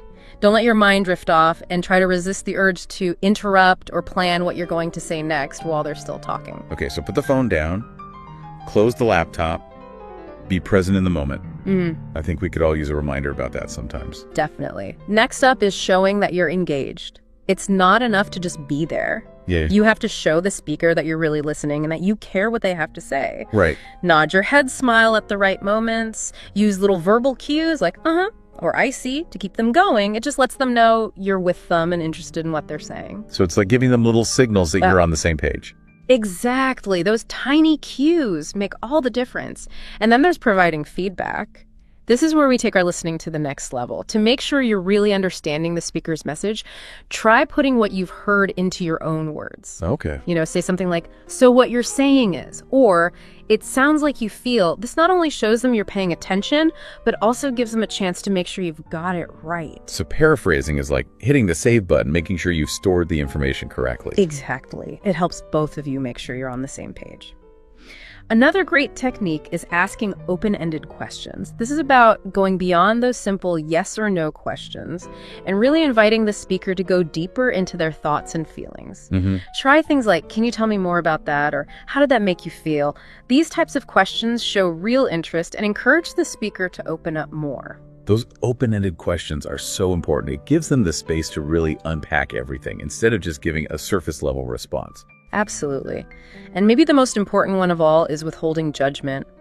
This means fighting that urge to jump in with solutions or force your opinions on them or give advice they didn't ask for.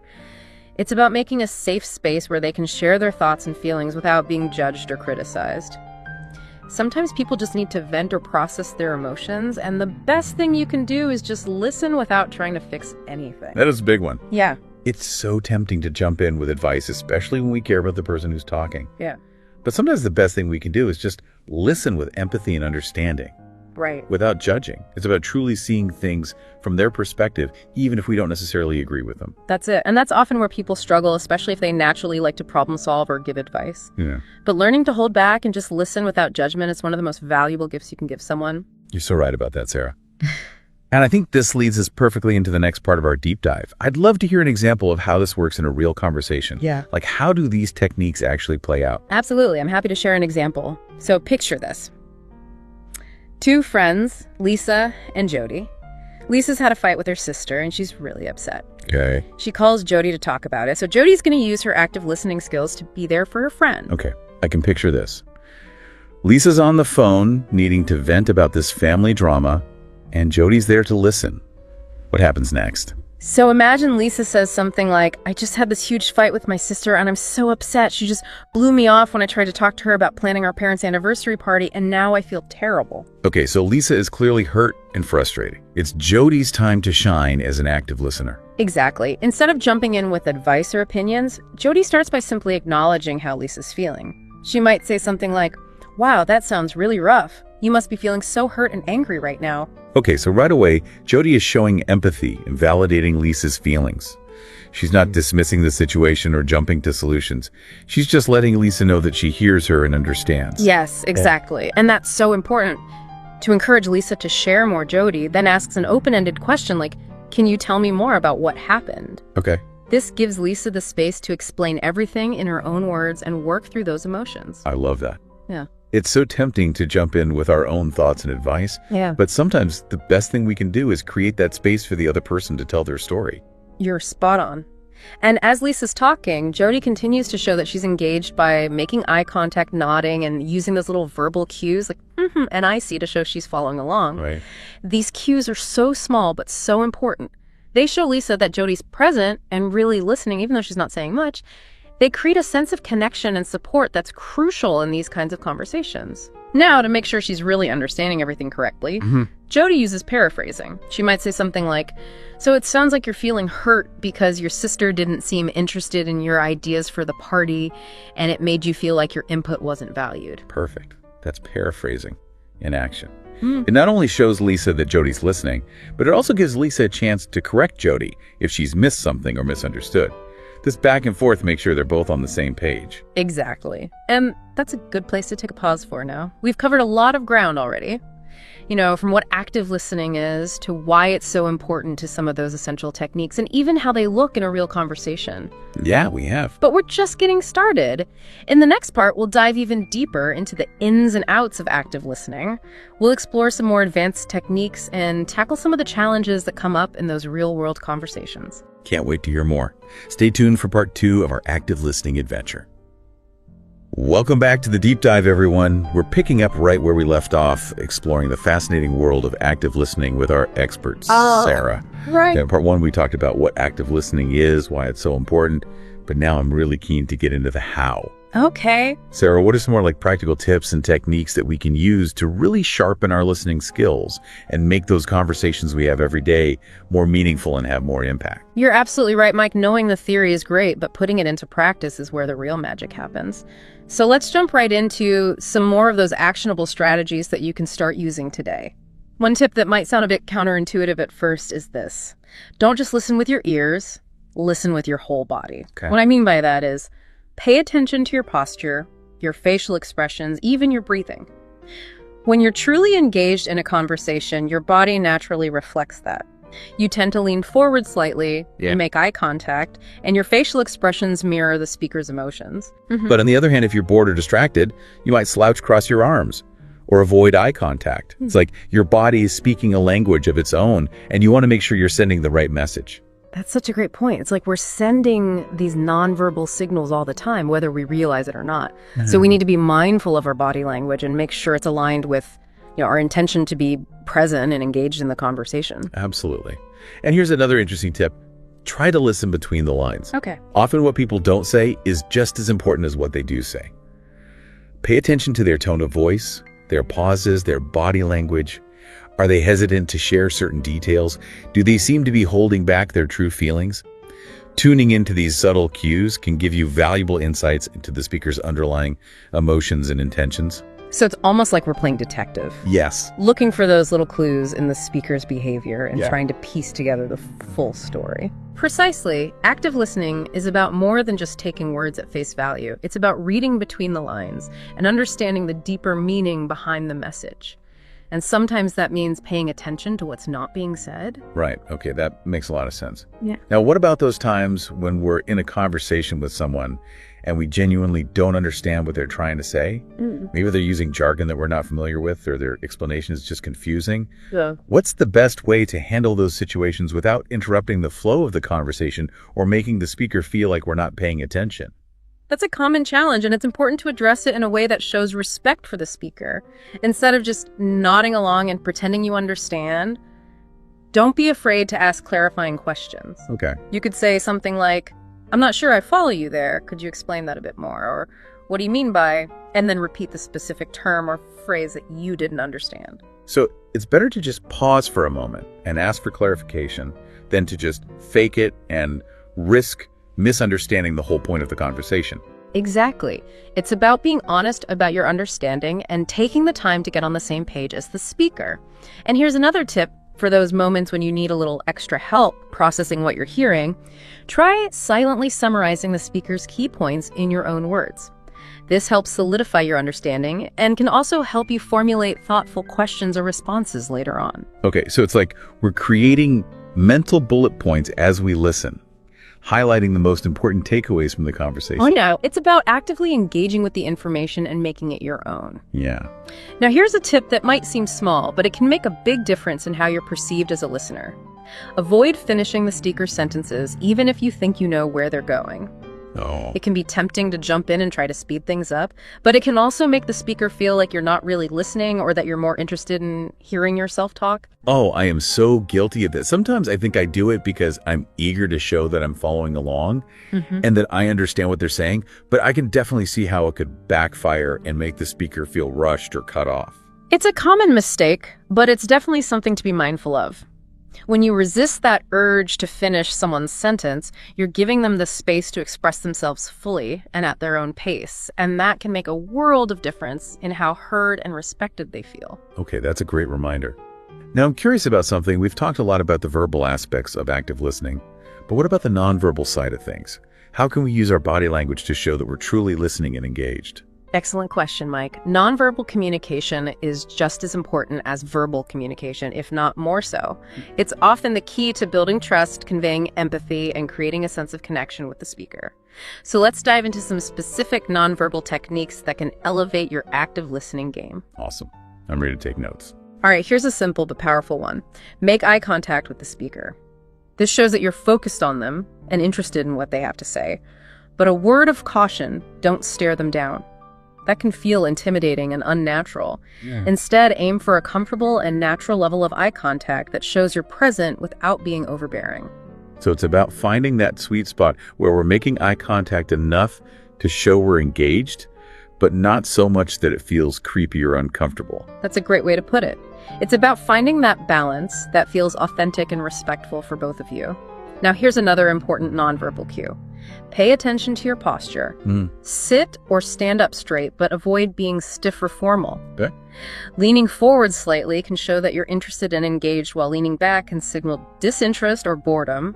And whatever you do, avoid crossing your arms. Got it. This can create a physical barrier between you and the speaker and make you seem closed off or defensive. So it's about creating a welcoming and approachable presence with our body language, letting the speaker know that we're open to hearing what they have to say. Right. It's about creating that sense of safety and trust that allows for open and honest communication. Now, here's a tip that might seem small, but it can actually make a big difference in how you're perceived as a listener. Nod your head occasionally. This simple gesture can go a long way in showing the speaker that you're following along and understanding their message. Yeah. It's a nonverbal way of saying, yes, I'm with you, or I hear you. It's like giving those little head nods of encouragement, like we're cheering the speaker on as they share their thoughts and feelings. Yes, exactly. It's a subtle but effective way to show that you're present and engaged. And while you're at it, don't forget to smile. A genuine smile can create a warm and inviting atmosphere and make the speaker feel more comfortable and at ease. But again, be authentic. Don't force a smile if it doesn't feel natural. A forced smile can actually have the opposite effect and make you seem insincere or dismissive. So it's all about being mindful of our body language and making sure it's congruent with our intention to be present, respectful, and engaged in the conversation. Yes. It's about sending those nonverbal signals that create a sense of connection and trust with the speaker. You got it, Mike. It's about using our whole selves to listen, not just our ears. Now let's move on to a topic that's often misunderstood when it comes to active listening note-taking. Okay. Some people believe that taking notes is a sign of disrespect, or that it means you're not truly listening to the speaker. But that's not necessarily true. Yeah, I've heard that before too. The idea that if you're busy scribbling away in your notebook, you must not be fully present in the conversation. Right. But here's the thing. Taking notes can actually be a very effective way to enhance your active listening skills. If you're someone who struggles to remember details, taking notes can help you stay focused and retain information more effectively. So it's like creating a written record of the conversation that we can refer back to later, almost like a mental map of the key points and takeaways. Precisely. And it can be especially helpful in situations where you need to remember specific details, like in a meeting or a lecture. Now, of course, there's a right way and a wrong way to take notes while still being an active listener. Right. The key is to do it in a way that doesn't distract the speaker or make them feel like you're not fully present. Okay, so how do we strike that balance? Yeah. How do we take notes effectively without sacrificing our active listening presence? Here are a few tips. First, make sure you have the speaker's permission before you start taking notes. A simple, would it be all right if I jot down a few notes, can go a long way in showing respect and consideration. Second, don't try to write down every single word the speaker says. Instead, focus on capturing the key points, main ideas, and any action items or follow-up tasks. And third, make sure your note-taking doesn't interfere with your ability to make eye contact, nod, and use other nonverbal cues to show that you're listening. If you find yourself getting too caught up in writing, pause for a moment, look up at the speaker, and make sure you're still connected. So it's about being strategic and selective with our note-taking, making sure it's enhancing our listening experience rather than detracting from it. Exactly. It's about finding that balance between capturing the essential information and maintaining that all-important human connection with the speaker. Well said, Sarah. I think these note-taking tips are incredibly helpful. But before we move on, I want to circle back to something we touched on earlier, the idea of listening between the lines. Can you give us some more specific examples of what kinds of nonverbal cues we should be paying attention to and what they might mean? Absolutely, Mike. It's like learning a secret code, decoding those subtle signals that people send through their body language and tone of voice. Let's break down some of the most common nonverbal cues and what they might reveal about the speaker's true feelings and intentions. Okay, ready to crack the code. Yeah. What should we be looking for? First up, we have eye contact. As we mentioned earlier, good eye contact is a sign of engagement and interest. But there's more to it than that. If someone is making strong, steady eye contact, it can also convey confidence, assertiveness, or even a desire to connect on a deeper level. So strong eye contact can be a good thing. But what about the opposite? What if someone is avoiding eye contact altogether? That's where things get a little more nuanced. Avoiding eye contact can signal a range of emotions, from shyness or nervousness to discomfort or even dishonesty. It's important to consider the context of the conversation and the speaker's overall demeanor to get a more accurate read on their true feelings. Okay, so we need to be detectives using all the clues at our disposal to decipher the meaning behind the speaker's nonverbal cues. Exactly. It's about being attuned to the subtleties of human behavior and understanding that there's not always a one-to-one correspondence between a specific cue and a specific emotion. Got it. So what other nonverbal cues should we be paying attention to? Let's talk about facial expressions. These are incredibly powerful indicators of emotion. A genuine smile can convey happiness, warmth, and approachability. A furrowed brow can signal confusion or concern, and a clenched jaw can betray anger or frustration. So it's about paying attention to those micro expressions, those fleeting facial movements that can reveal a lot about what someone is truly feeling, even if they're trying to mask it. You're exactly right. Our faces often betray our true emotions, even when we're trying to keep them hidden. And that's why it's so important to be attuned to those subtle facial cues. Okay, so eye contact and facial expressions, check. What else should we be noticing? Next up, we have tone of voice. This can be a powerful indicator of emotion and intention. A soft, gentle tone can convey empathy and understanding. A loud, forceful tone can signal dominance or aggression. And a wavering, uncertain tone can betray nervousness or lack of confidence. So it's not just what people say, it's how they say it. The tone of voice can add layers of meaning to their words. Precisely. It's like the soundtrack to a movie. It sets the mood and helps us interpret the action. Okay, I'm getting the hang of this nonverbal decoding. What other clues should we be on the lookout for? Let's talk about body language. This includes things like posture gestures and even the way someone is positioned in relation to you. For example, if someone is leaning in towards you, it generally signals interest and engagement.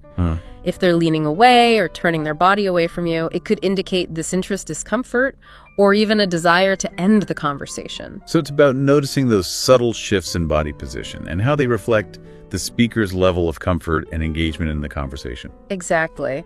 And don't forget about gestures. These can be incredibly expressive and revealing. Open, expansive gestures can convey confidence, enthusiasm, or a desire to connect. Closed, restrictive gestures can signal defensiveness, anxiety, or even dishonesty. So it's like our bodies are speaking a language of their own, and we need to learn how to interpret those nonverbal signals. That's a great way to put it, Mike. It's about becoming fluent in the language of body language and understanding that it can often tell us more about a person's true feelings and intentions than their words alone. This has been incredibly eye-opening, Sarah. I'm starting to see everyday conversations in a whole new light. Like there's this whole hidden layer of meaning that I've been missing out on. It's like upgrading our communication software, going from a basic version to the premium all-inclusive package. I love that analogy, Mike. It's about expanding our awareness and becoming more attuned to the nuances of human interaction. Well, Sarah, I have to say this deep dive into active listening has been a real game changer for me. I feel like I have a whole new toolkit of strategies for becoming a better listener and communicator. Right.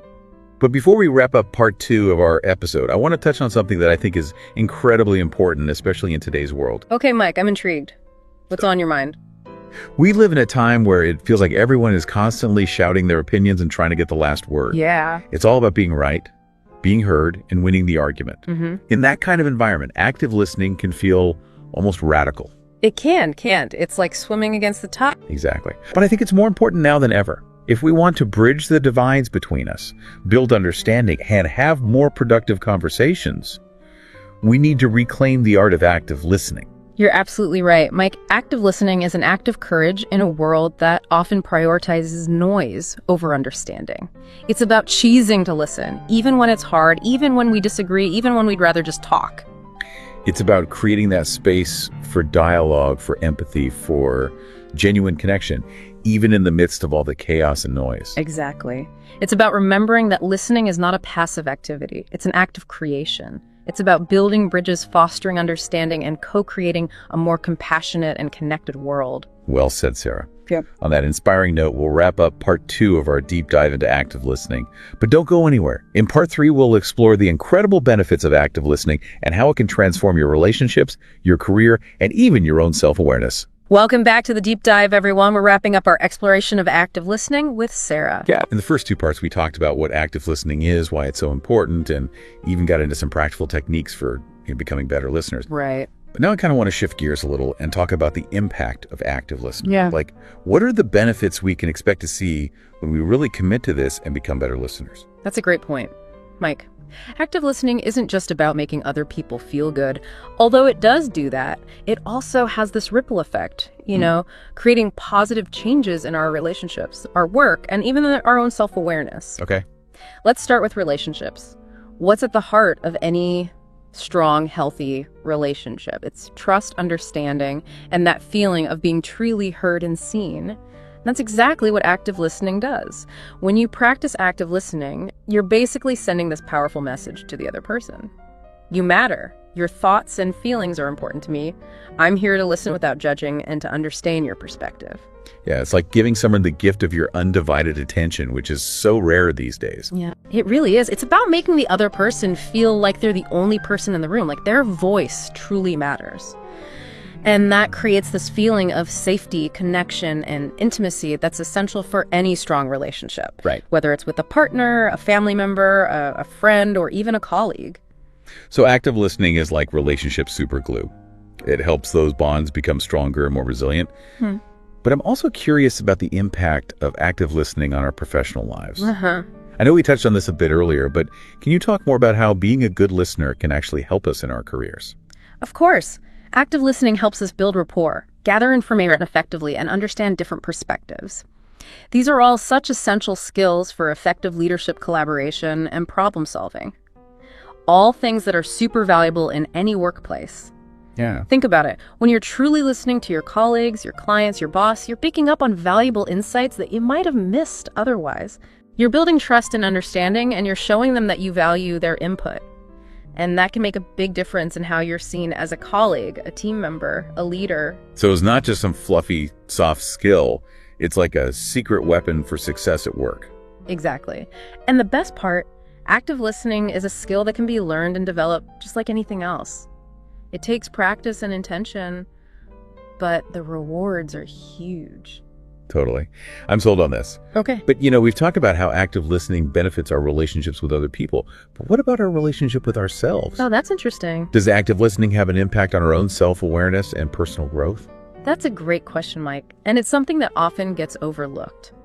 Active listening can be a really powerful tool for self-discovery and personal growth. Think about it. When we truly listen to others, we're exposed to different perspectives, different ways of thinking and feeling. We start to see the world through their eyes, and that can broaden our own understanding of ourselves and our place in the world. It's like holding up a mirror to our own beliefs and assumptions and seeing them reflected back at us through the eyes of other people. Exactly. We might realize that our perspective isn't the only valid one, that there are other ways of seeing things. And that can be incredibly liberating and eye-opening. I can see that. By listening to others, we're not just learning about them, but we're also learning about ourselves. Yes. And here's another way active listening helps with self-awareness. When we truly listen to others, we're also tuning into our own internal reactions. We're noticing how their words make us feel, what thoughts and emotions they trigger in us. And that helps us become more aware of our own emotional landscape, noticing those subtle shifts in our mood and how we're responding to the world around us. It sounds like active listening isn't just about listening to other people, it's also about listening to ourselves. Cultivating that inner awareness that allows us to grow and evolve and become the best versions of ourselves. That's a beautiful way to put it. Mike, active listening is a journey of self-discovery, both in terms of understanding the world around us and understanding our own inner world. Well, Sarah, this has been an amazing deep dive into the world of active listening. I feel like I've gained a whole new understanding of just how powerful this skill is and how it can really transform our lives in so many ways. Me too, Mike. It's been such a pleasure exploring this with you, and I hope our listeners are feeling inspired to embark on their own active listening journeys. I'm sure they are, Sarah. Thanks so much for sharing your wisdom and insights with us today. And to our amazing listeners, thank you for joining us on this deep dive into active listening. We hope you learned some valuable tips and techniques that you can start using today to improve your communication, strengthen your relationships, and maybe even boost your career success. Don't forget to like, share, and subscribe to this YouTube channel for more communication tips and tricks. Thanks for tuning in.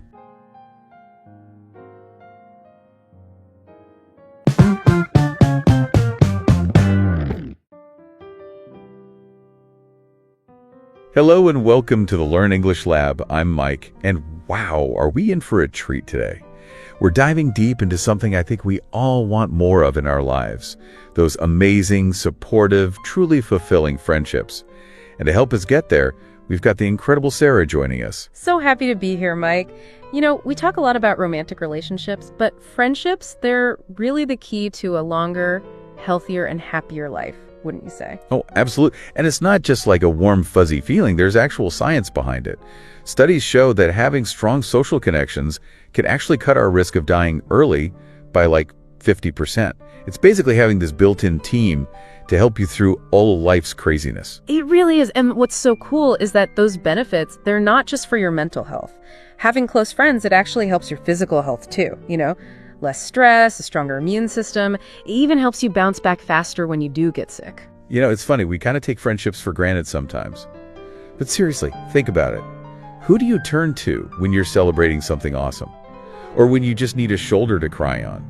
It's those friends, right? The ones who really matter. It is those people. But I think it's important to separate those casual friends, the people you just kind of know from those true friends. Because a true friend, they're not just someone who's fun to be around. They actually care about how you're doing and want the best for you. Okay, so how can we tell the difference? What makes those ride or die friends so special?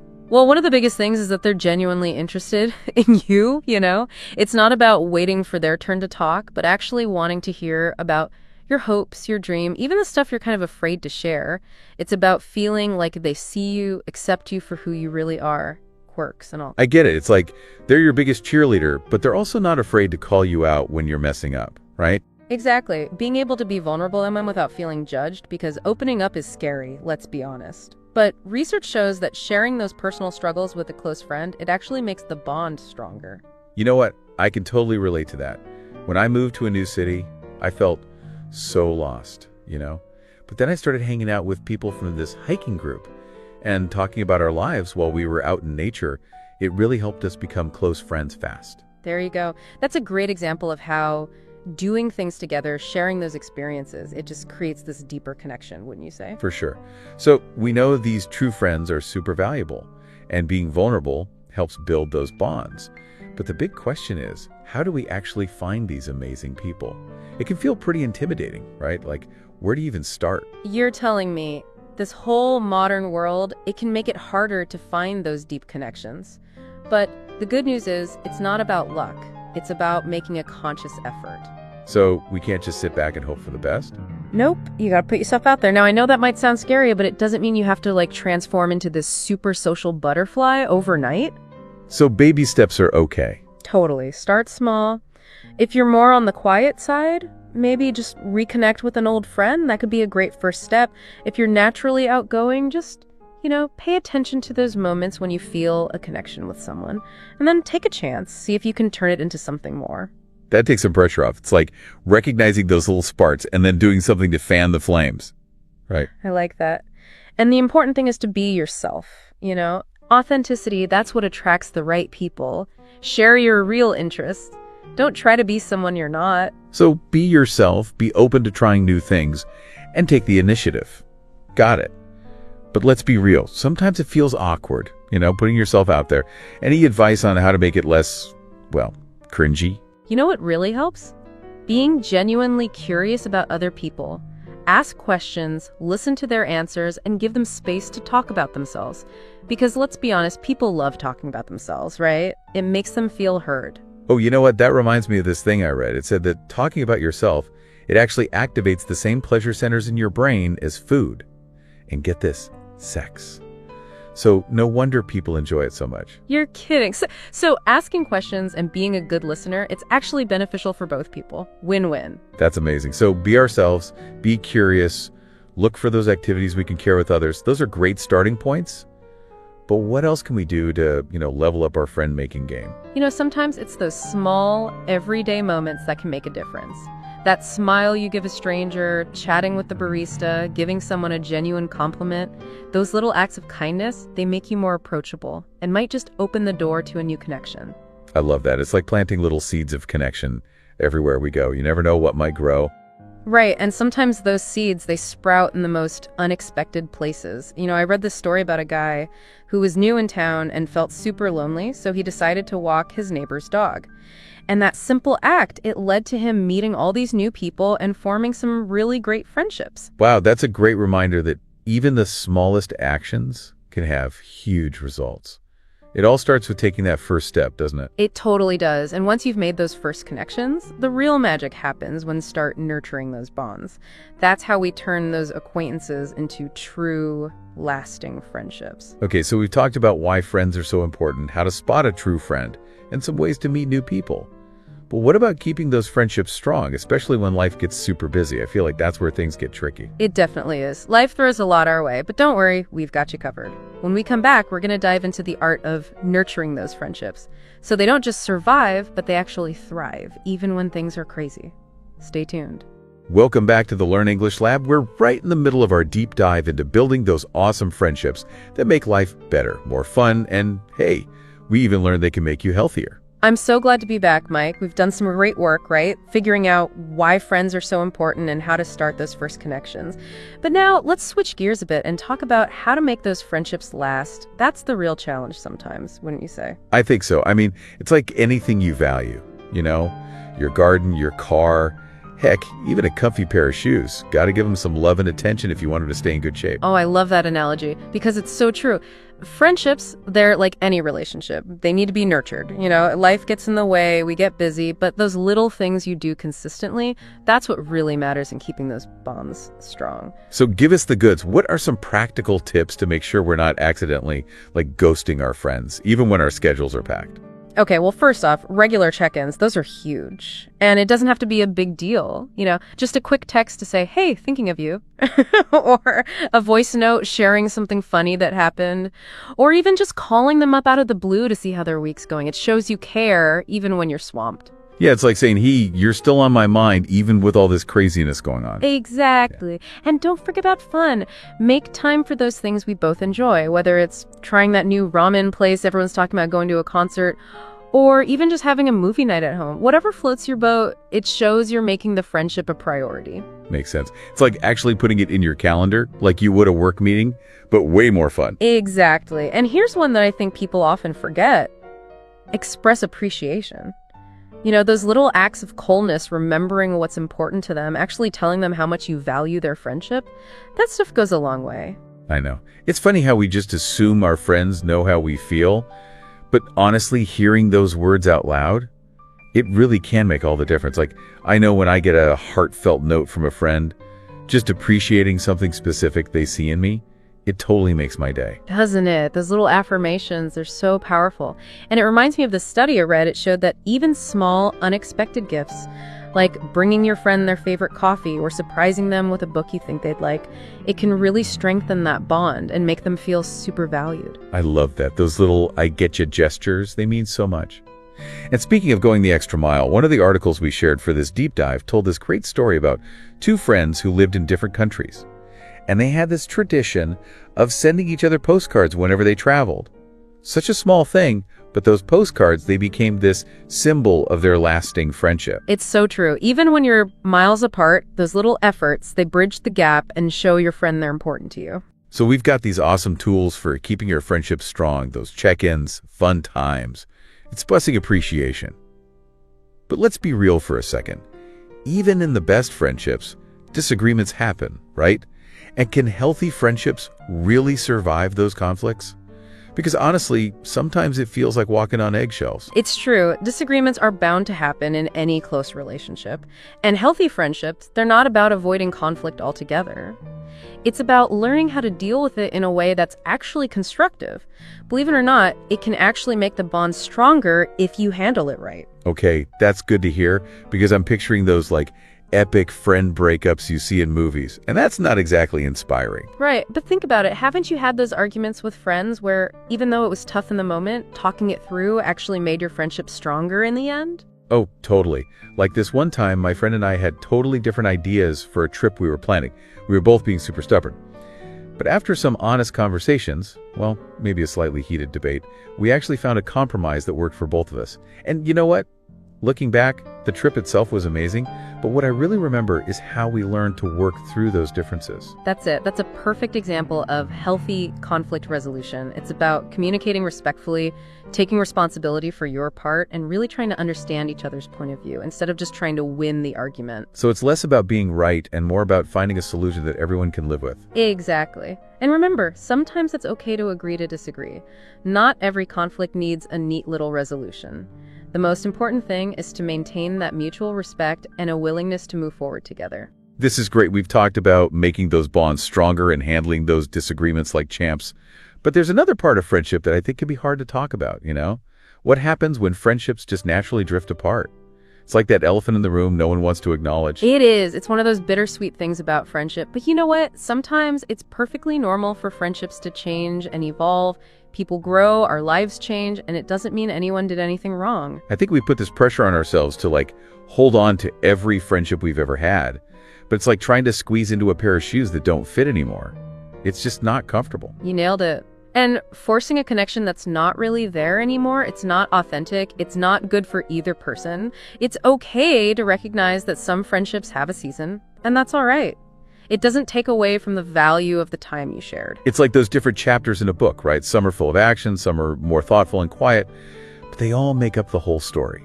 Exactly. And by letting go of those friendships that aren't serving us anymore, it actually makes space for new connections to come into our lives. Connections that might be a much better fit for who we are now. I like that. It's freeing in a way, right? Like giving yourself permission to go with the flow of friendships. That's the spirit. And with that, I think we've covered a lot of ground today, wouldn't you say? We've explored how to nurture those friendships, how to handle those tricky disagreements, and even how to let go when it's time. Are you ready to move on to our last part, Mike, where we'll give our listeners some concrete things they can do to put all this into practice? Welcome back to the Learn English Lab. It's been quite a journey, wouldn't you say? Exploring all the ins and outs of friendships. We've talked about the science behind why they're so good for us, the things that make a true friend stand out, how to make those bonds even stronger, and yeah, even how to deal with those, let's face it, inevitable disagreements that pop up sometimes. It has been quite the journey. And now for the grand finale, we're going to give you some practical tools you can actually use to build and maintain those amazing connections. We've got all this knowledge, but what good is it if we don't know what to do with it, right? It's like having a fancy new kitchen gadget, but no clue how to turn the darn thing on. So let's break it down. Where can our listeners start to actually put all these insights into action? Well, we talked about putting ourselves out there, but let's get down to brass tacks. It really starts with being aware of what you're interested in, you know? Think about those passions, your hobbies, the things you've always wanted to try but haven't gotten around to yet. Okay, so like if I've always wanted to learn how to play the ukulele, I shouldn't just dream about it. I should actually sign up for a class. You got it. Or maybe you're a totally bookworm. Joining a book club, that could be a great way to meet people who love reading just as much as you do. The point is, you got to create those opportunities to connect with people who share your passions. Makes sense. It's all about finding your tribe, right?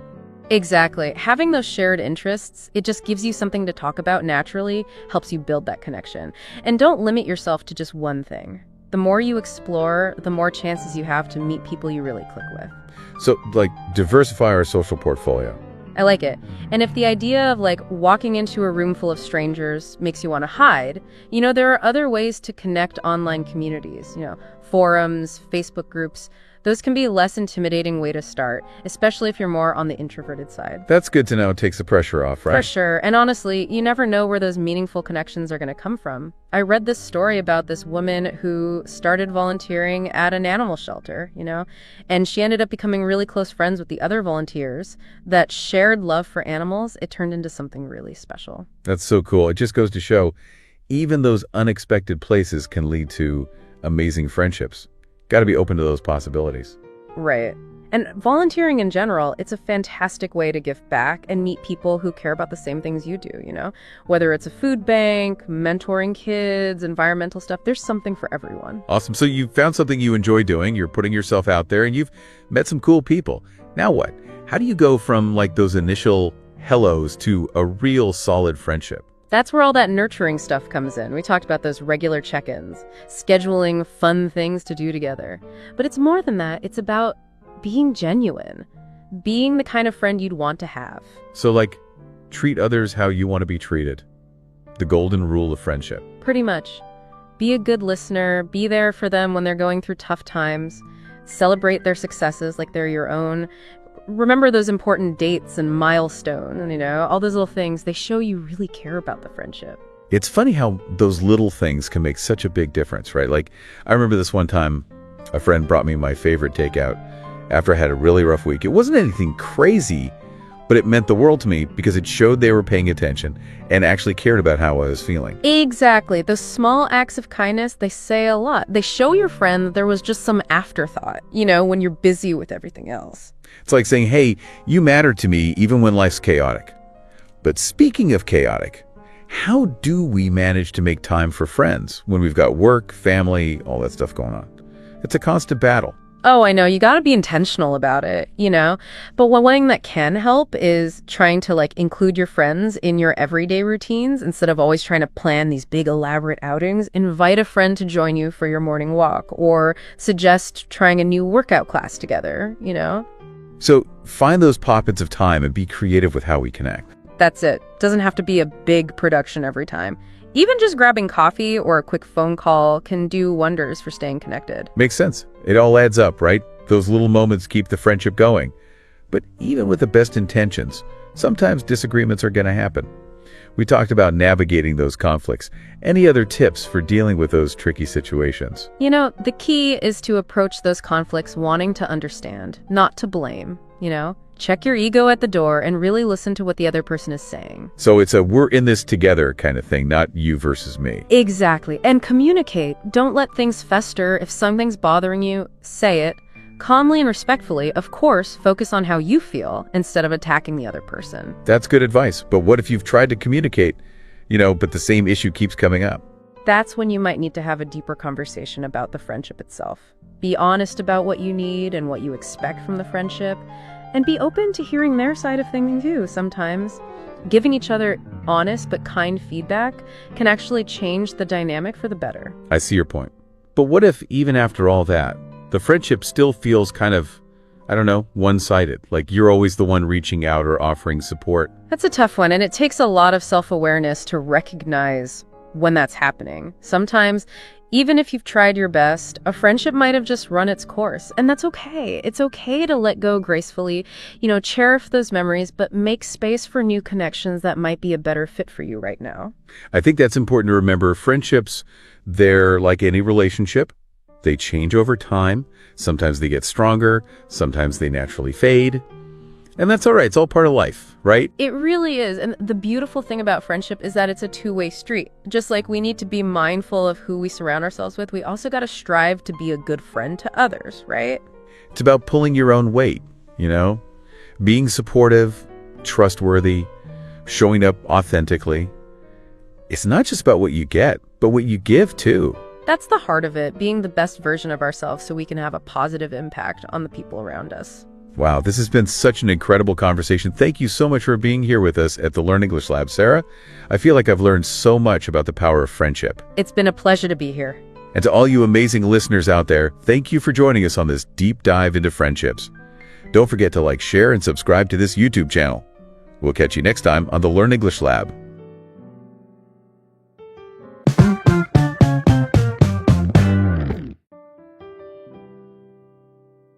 Hello and welcome to the Learn English Lab. I'm Mike, and today we're diving deep into American English listening practice. Oh, cool. And to help guide us through this, we have Sarah, a seasoned English language expert. Yeah, it's wonderful to be here, Mike. I'm excited to sort of explore the intricacies of American culture and how that all ties into communication. When people think about American culture, the first thing that pops into their mind is its incredible diversity, right? Yeah, for sure. It's this melting pot of just tons of different cultures and backgrounds. Absolutely. And, that's what makes it so awesome and so lively for language learning. But also at the same time, it can be a little bit overwhelming. With all the different accents and dialects and slang, it can be a lot for someone who's new to American English. Right. And it's crazy to think over 350 languages are spoken in the U.S. Obviously, Spanish is a major one, but there's just a huge range of languages from all over the world. It really speaks to, the history of the U.S. as a global destination for immigrants. And it's not just the number of languages, but how they've all kind of blended and influenced American English over time. You hear it in the vocabulary and the grammar, the rhythm and intonation of different regional dialects. Oh, wow. I never thought about it like that. I bet recognizing these subtle influences from different language families can be a real game changer for someone trying to improve their listening comprehension. Oh, yeah, absolutely. For example, if someone's familiar with Spanish, they might notice certain patterns in how a native Spanish speaker pronounces English words. And that can really help them understand what they're hearing. So we've talked about the diversity of languages, but what about the values that kind of shape American culture? How do those values kind of come through in everyday communication? Yeah, that's a great point. to really get American English, you gotta look beyond just the words themselves and think about the cultural context.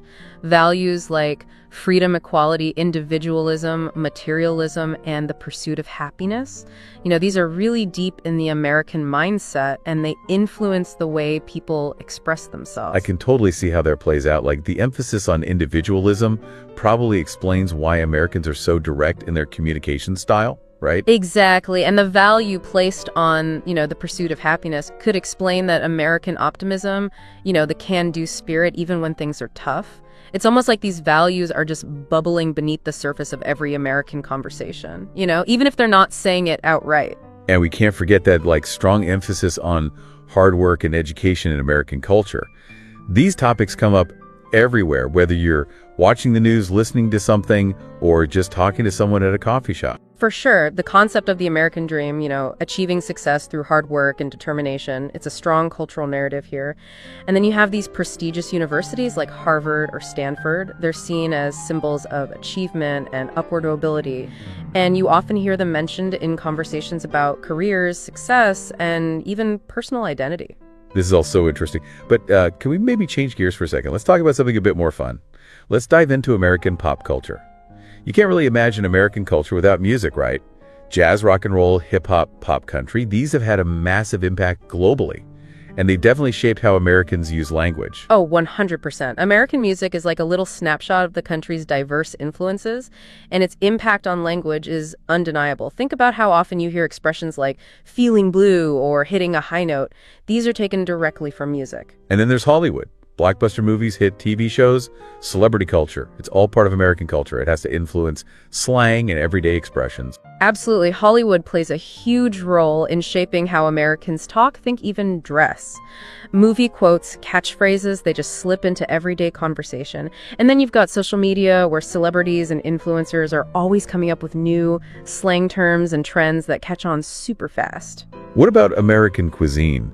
It's such a mix of flavors and traditions, from classic comfort food like burgers and hot dogs to regional specialties like Tex-Mex or Southern soul food. Food's such a window into a culture. Right. Food is a big part of American culture, and it's a conversation starter.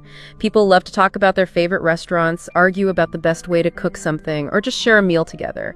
Just like with music, different regions have their own distinct food cultures and vocabulary, so if you hear someone talking about grits or gumbo or clam chowder, you can kind of guess where they might be from. Okay, so we've covered music, movies, and food. But what about holidays? They're a big part of American life, and they give you insights into the country's values and traditions. We have Thanksgiving, Independence Day, Christmas, and even some uniquely American holidays like Memorial Day. Totally, holidays are more than just days off in the U.S. They're times for families and communities to come together, celebrate shared values, and make memories.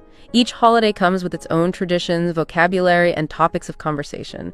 Understanding these can really deepen your understanding of American culture. And what about everyday life in America? I imagine things like etiquette, social norms, even those unspoken communication cues can be tough for someone new to the culture, like respecting privacy, tipping appropriately, waiting your turn in line. These are all super important in America. You got it. Mastering these unspoken rules of American etiquette can make a huge difference in how smoothly you navigate social situations. It shows respect for the cultural norms of the country. And finally, let's touch on those iconic American symbols like the U.S. flag, the Statue of Liberty, the bald eagle. They're more than just images. They represent deeper values and historical stories that are woven into American identity. Absolutely. Understanding the symbolism behind these iconic images can give you a much deeper appreciation for American culture and the values it represents. They offer a glimpse into the country's history, its struggles, and its aspirations. This has been a really insightful conversation so far, Sarah. It feels like we've just scratched the surface, though. I agree. There's so much more to explore when it comes to American culture and how it affects the language. Well, we've got more coming up, so stick with us. So, Sarah, we've talked about some of the broader aspects of American culture, but for our listeners, how can they really immerse themselves in this environment and improve their listening skills? Yeah, I think the key is to actively engage with American culture, not just watch it from a distance. And there's so many fun and easy ways to do that. For starters, make American media your go-to.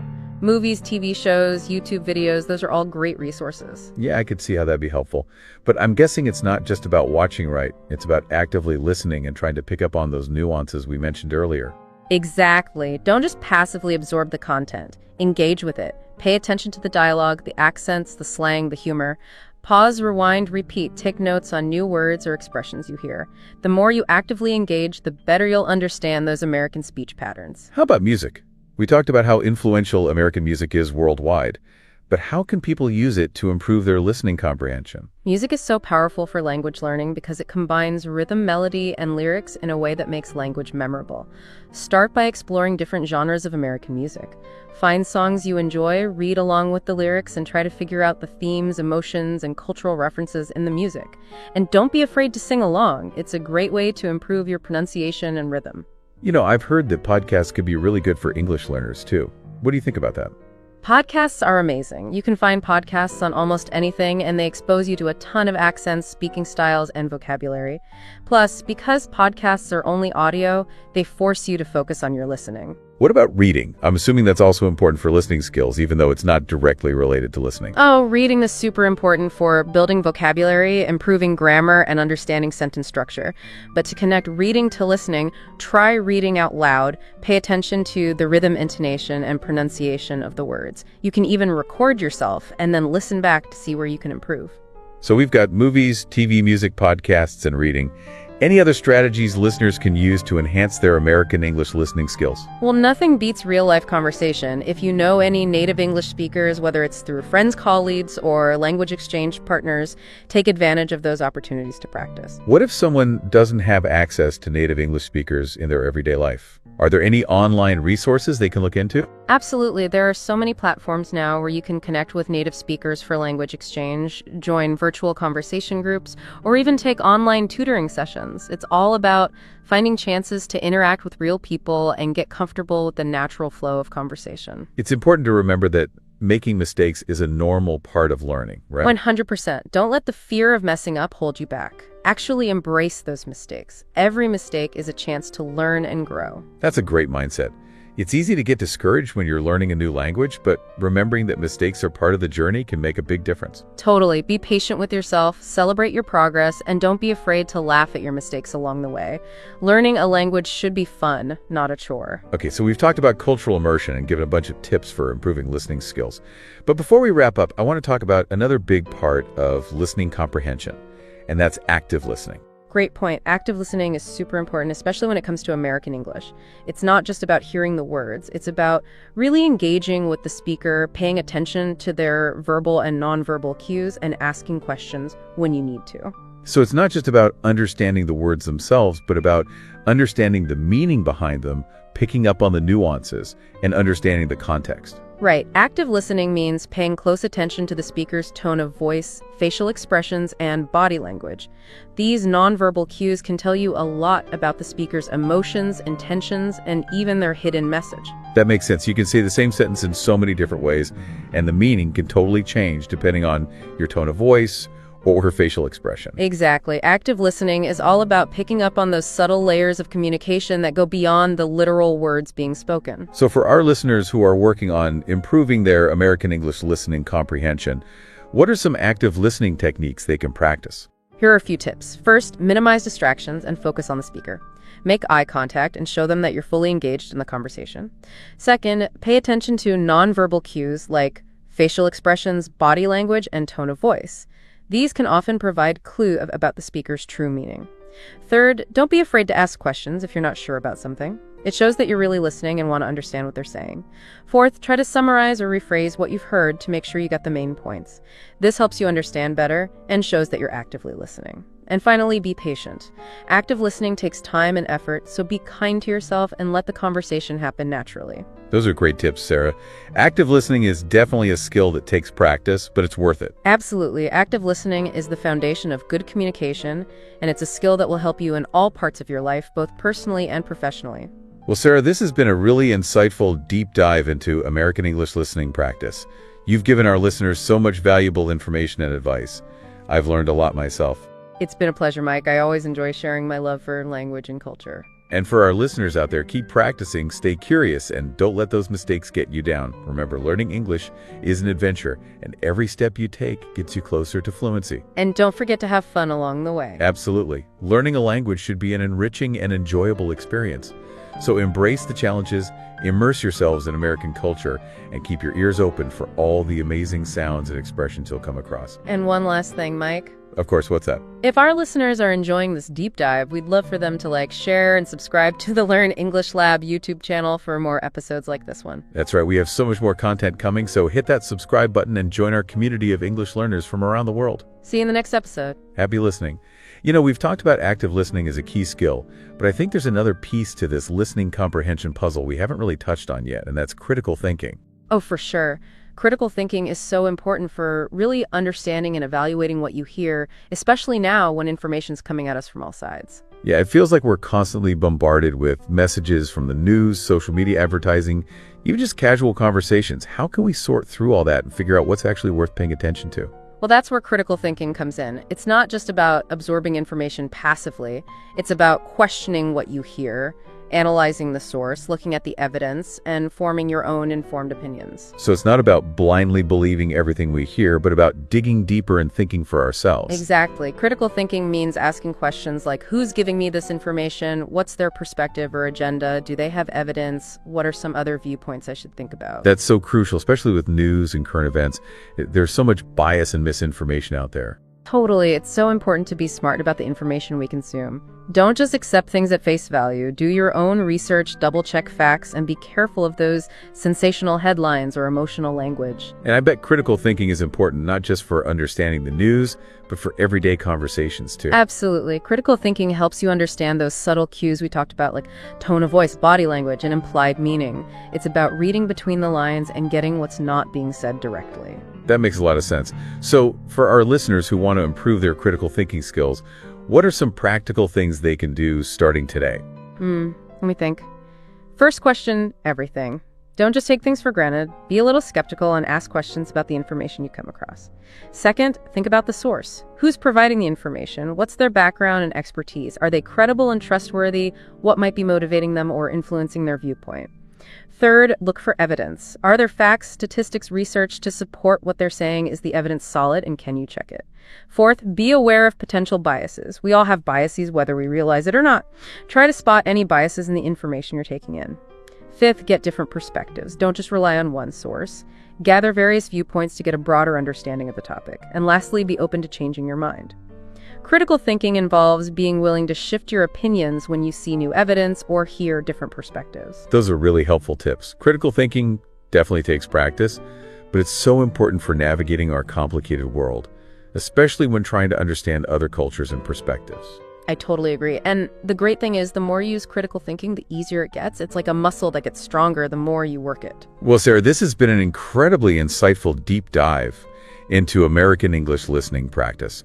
We've covered so much today, from pronunciation and grammar to cultural communication and critical thinking. I'm sure our listeners are well prepared to handle any listening challenges they come across. It was my pleasure, Mike. To our listeners, remember, learning a language is a journey. Stay curious, keep practicing, and don't be afraid to try new things and immerse yourselves in American culture. And everyone, don't forget, if you enjoyed this deep dive, please like, share, and subscribe to the Learn in This Lab YouTube channel for more episodes like this. We'll see you in the next episode. Happy listening.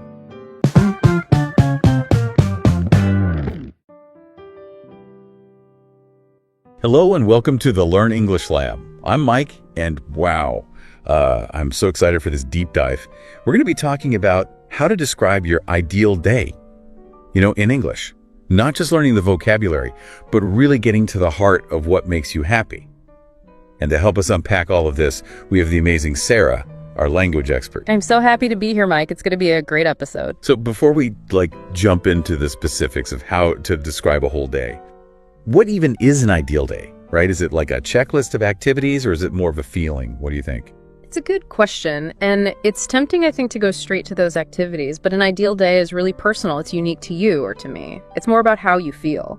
Like at the end of the day, happy, fulfilled, at peace, that kind of thing, more than the actual things that you did. Oh, okay. So it's not necessarily about forcing myself to go for a run, but more about the energy and the sense of accomplishment I feel after I finish the run. Exactly. Someone else might feel that way after they curl up with a good book. It's all about what brings you joy, listener. So take a moment before we go any further and just think about that. What does ideal actually mean for you personally? Yeah. It's so easy to get caught up in what we think we should want, not what actually makes us happy. That's so true. But that's where the magic happens, when we actually focus on what makes us happy. Okay, so our listeners have thought about that a little bit. Now, how do they go about describing a whole day in English? It seems like a lot to put into words. Yeah, it can be a little bit overwhelming. But having a structure can really help. So think about it like the flow of the day. You start with the morning, then you move to the main activities that you would do. Maybe consider meals and breaks, and then how you would wind down at the end of the day in the evening. Okay, I like that.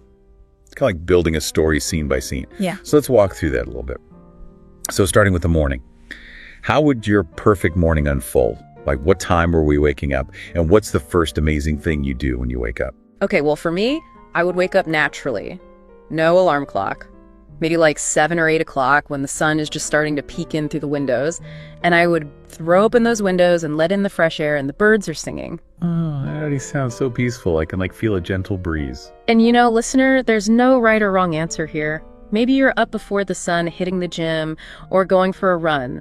Or maybe it's a slower start, like a slow breakfast, reading the news and sipping some coffee as you ease into the day. Yeah. It's those personal touches that make it special. Instead of just coffee, it's like you're savoring the perfect cappuccino with almond milk or whatever your favorite is. Exactly. Those details make your description come alive and help people really understand what makes this day so special for you. Okay, so we've got the morning routine down. Now what?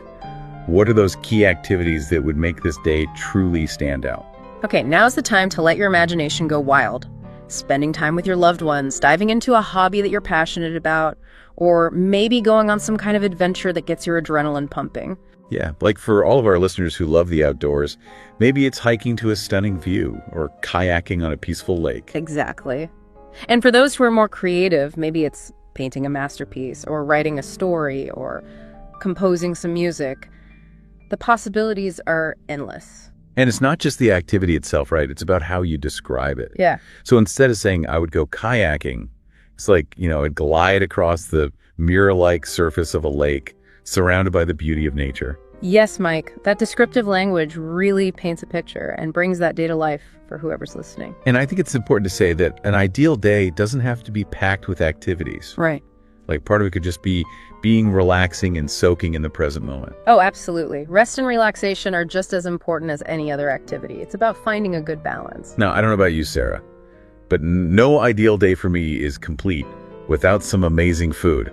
So where does food fit into all of this? Ugh, the culinary delights. This is another chance to really tap into those sensory details. Are we talking about a home-cooked meal? Or going to a cute little restaurant? Or packing a picnic basket and enjoying your meal in nature? Ooh, a picnic sounds nice. I can picture it.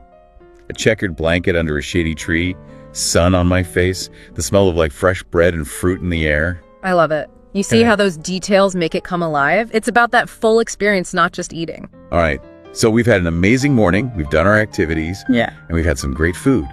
Now it's time to wind down.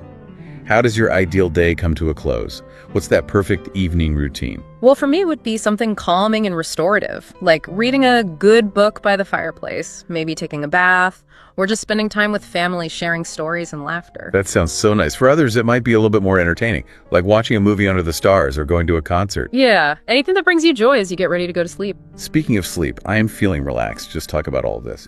But before we drift off to dreamland, we have to talk about something. Oh, really? What's that? Well, it's the power of language. We've been hinting at it throughout this conversation, but how important is it to use really descriptive language when you're describing your day? Oh, it's so important, Mike. Descriptive language is what makes your ideal day come alive for other people. It's what turns a simple sentence like, I went to the beach, into a more captivating experience. Like, I spent a relaxing day at the beach listening to the soothing sound of the waves crashing on the shore. Wow, you just transported us there. I can feel the sand between my toes and smell the salty air. Exactly. Vivid adjectives, evocative verbs, sensory details, they all come together to create that immersive experience. So how can our listeners start building their descriptive vocabulary? Any tips for making those words stick? One really good way is to just be more mindful of the language you encounter every day. Like, pay attention to how authors or speakers or even your friends use words to create those images and feelings. So it's like turning your everyday life into a little language lesson. Precisely. You could also keep a vocabulary journal.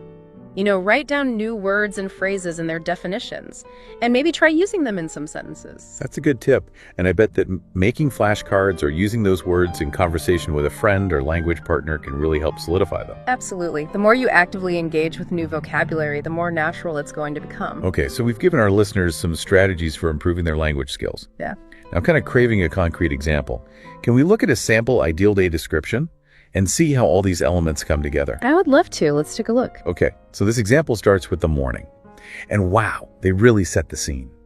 They talk about waking up feeling refreshed and full of energy, and that already tells us so much about the day's tone. It does. And they go on to talk about opening their windows, letting in the fresh air and sunlight, and then they describe having a light breakfast, like toast with jam and fruit. All of these details create such a sense of peace and tranquility. And the imagery continues as they describe going for a walk in the park. They talk about how the weather is perfect, how the trees are green, the flowers are blooming. They even bring their camera to capture the beautiful scenery. And later they describe their afternoon at the beach. I love how they include that sensory detail of the soothing sound of the waves. It's like we can hear it ourselves. It's so evocative. And they blend activities with feelings really well. They mention spending time with their best friend at a cozy cafe, laughing for hours, sharing stories. It's not just about the place, but about the emotional connection. It shows how shared experiences contribute to their happiness. And as the day goes on, they also include creative activities, like painting or writing. They talk about how these activities let them express themselves and their creativity. It's just a really well-rounded picture of a perfect day. It really is. They've done such a good job of bringing together activities, feelings, and sensory details. And I love how they end the day with a peaceful evening routine, spending time with family, reflecting on the day, and practicing gratitude. It's a beautiful way to end the day. It really is. This example just shows us how to describe an ideal day using vivid language and thoughtful details. But remember, listeners, this is just one example. Your ideal day will be unique to you. It'll reflect your passions, your values, and your dreams. Don't be afraid to let your personality shine through. There's no one right way to envision your perfect day. The most important thing is that it resonates with you. Okay, so we've seen a fantastic example. But before we unleash our listeners to create their own descriptions, I want to give them one more little boost, a vocabulary power-up. Ooh, I like that idea. A vocabulary boost can help our listeners express their day with even more detail. Exactly. And we have a handy list of words and phrases that we can share, conveniently organized by time of day or type of activity. Fantastic. A thematically organized list makes it so much easier to learn and apply new vocabulary. So for our early birds who are all about that morning routine, we have words like sunrise, fresh, peaceful, energizing, breakfast, tea, coffee, exercise, walk, and yoga. And for those whose ideal day is a little bit more adventurous, we have words like relaxing, exciting, creative, adventurous, fun, enjoyable, fulfilling, and meaningful. I'm feeling inspired already. And of course, we can't forget about food. For our foodies out there, we have words like delicious, tasty, homemade, fresh, healthy, sweet, savory, cozy restaurant, and picnic. What a great list. And as we move into the evening, we have words like sunset, calm, quiet family friends, movie book, music reflection, and gratitude. Those words just evoke such a sense of peace. And finally, to capture that overall feeling of the day, we have words like happy, relaxed, joyful, content, peaceful, excited, fulfilled, and grateful. What a wonderful collection of words. It's like a treasure trove of language. Yeah. And remember, listeners, this is just a starting point. Don't be afraid to use a dictionary or a thesaurus, or look online for more words and phrases that resonate with you. The more you explore, the more you'll discover the richness and the nuances of the English language. So we've covered a lot today. From defining what an ideal day means, to exploring descriptive language and giving you a vocabulary boost. But there's one question we haven't answered yet. What's that, Mike? How can our listeners actually practice describing their ideal day in English? It's one thing to have all these great words and ideas in your head, but how do we put them into practice? You're so right. Practice is essential for learning any language. It helps us learn new vocabulary, become more fluent, and build our confidence. So let's brainstorm some fun ways to practice. What are your top tips? Well, one of the simplest and most effective ways is to just write it down. Take some time to craft a detailed description using all of the language that we've talked about. So it's like creating your own little blueprint for happiness. And don't worry about making it perfect. Just focus on getting your ideas down. And once you've written it down, you can practice speaking it out loud. This will help you refine your pronunciation and get more comfortable using those new words and phrases. If you're feeling brave, you can even record yourself speaking and listen back to it. That's a good idea. Listening back to yourself can be really helpful for noticing any patterns in your pronunciation or any areas where you might be stumbling over certain words. And why not share your ideal day description with a friend or family member or language partner? You can get feedback on your language skills, and you might even get some inspiration from hearing how others describe their ideal days. I love that idea. It's a great way to connect with others and learn from each other. And don't forget about visuals. If you learn best by seeing things, try drawing or finding pictures that represent your ideal day and use those as prompts to help you describe it. Visual aids are a great way to trigger your imagination and memory. So there you have it, listeners, a whole bunch of strategies for practicing your ideal day description and improving your English. The most important thing is to have fun and be creative. Don't be afraid to experiment and find what works best for you. Well, that brings us to the end of part 1 of our deep dive into describing your ideal day. We've covered a lot, but there's still so much more to explore. We'll be back with part 2 soon. Until then, keep dreaming big. Keep practicing and keep those language skills shining. Welcome back to the Learn English Lab. We're diving even deeper today into how to describe your ideal day and how to really make those descriptions fantastic. You know, Sarah, when we were talking earlier, I was thinking about something interesting about this whole idea of an ideal day. It's not just about practicing English. It's also a really great way to learn more about yourself. I completely agree. When we think about our perfect day, we're really revealing our values, our priorities, the things that are important to us. It's like we're looking in a mirror. And by putting those thoughts into words, we're not just improving our language skills, we're also understanding ourselves better. Exactly. And that understanding can help us make better choices in our everyday lives. I love that. Okay, so describing an ideal day is a fun way to practice English, and it's also a really meaningful way to learn about ourselves. But let's get back to some practical tips. Last time we talked about descriptive language. Can we go into a little more detail about that? What are some specific things our listeners can do to make their descriptions really stand out? One really powerful technique is to use all 5 senses. Don't just describe what you would see, but also what you would hear, smell, taste, and even touch. Oh, I like that. So instead of just saying, I would have a picnic in the park, I could say something like, I'd spread out a blanket under a shady tree and the smell of freshly cut grass would be all around. I'd bite into a juicy strawberry and savor the sweetness, and then enjoy the satisfying crunch of a fresh baguette. Exactly. Those sensory details pull your listener right into your ideal day and make it much more vivid and memorable. It's like we're right there with you, experiencing it. What are some other ways to make our descriptions more lively and engaging? Using figurative language can be really effective. Think about metaphors and similes. They can make your descriptions more interesting by creating comparisons. Can you give us an example? Sure. Instead of saying, the sun was shining brightly, you could say, the sun was a golden orb radiating warmth like a giant hug. Wow, that's much more vivid. What about similes? How can those help? Similes are great too. For example, instead of the clouds were fluffy, you could say the clouds were like cotton candy drifting across the azure sky. I love that imagery. It adds a touch of whimsy and makes the description more memorable. And don't forget about using strong verbs and adjectives. Instead of using weak or general words, choose ones that are more specific and interesting. Like instead of walk, you could use stroll, saunter, or hike, depending on where you're walking and how fast you're going. And instead of just saying happy, you could use ecstatic, joyful, or blissful to really capture how you're feeling. Exactly. Choosing your words carefully can really add depth to your descriptions and make them more captivating for your listeners. So it's not just about what we describe. It's about how we describe it. We need to find the words that really capture the essence of our ideal day and make it come alive for others. Think of it like you're painting a picture with words. The more vibrant and detailed your brushstrokes are, the more beautiful the final painting will be. I love that analogy. You know, we've been talking a lot about using descriptive language, Yeah. but I think it's worth mentioning that sometimes less is more. Oh, that's a really important point. It's tempting to add in every detail, but sometimes a simple, well-crafted sentence can be just as effective as a long paragraph full of descriptions. It's about finding that balance between giving enough information to engage your listener, but not so much that you overwhelm them. Exactly. And finding that balance will depend on your personal style and the overall tone you want to create in your description. So we need to trust our instincts as storytellers and let the words flow naturally. Absolutely. And just like any skill, practice makes perfect. The more you experiment with different descriptive techniques, the more confident you'll become in expressing yourself. Speaking of practice, I have a fun challenge for our listeners. I love a challenge. Tell me more. Imagine that you're describing your ideal day to someone who doesn't speak English.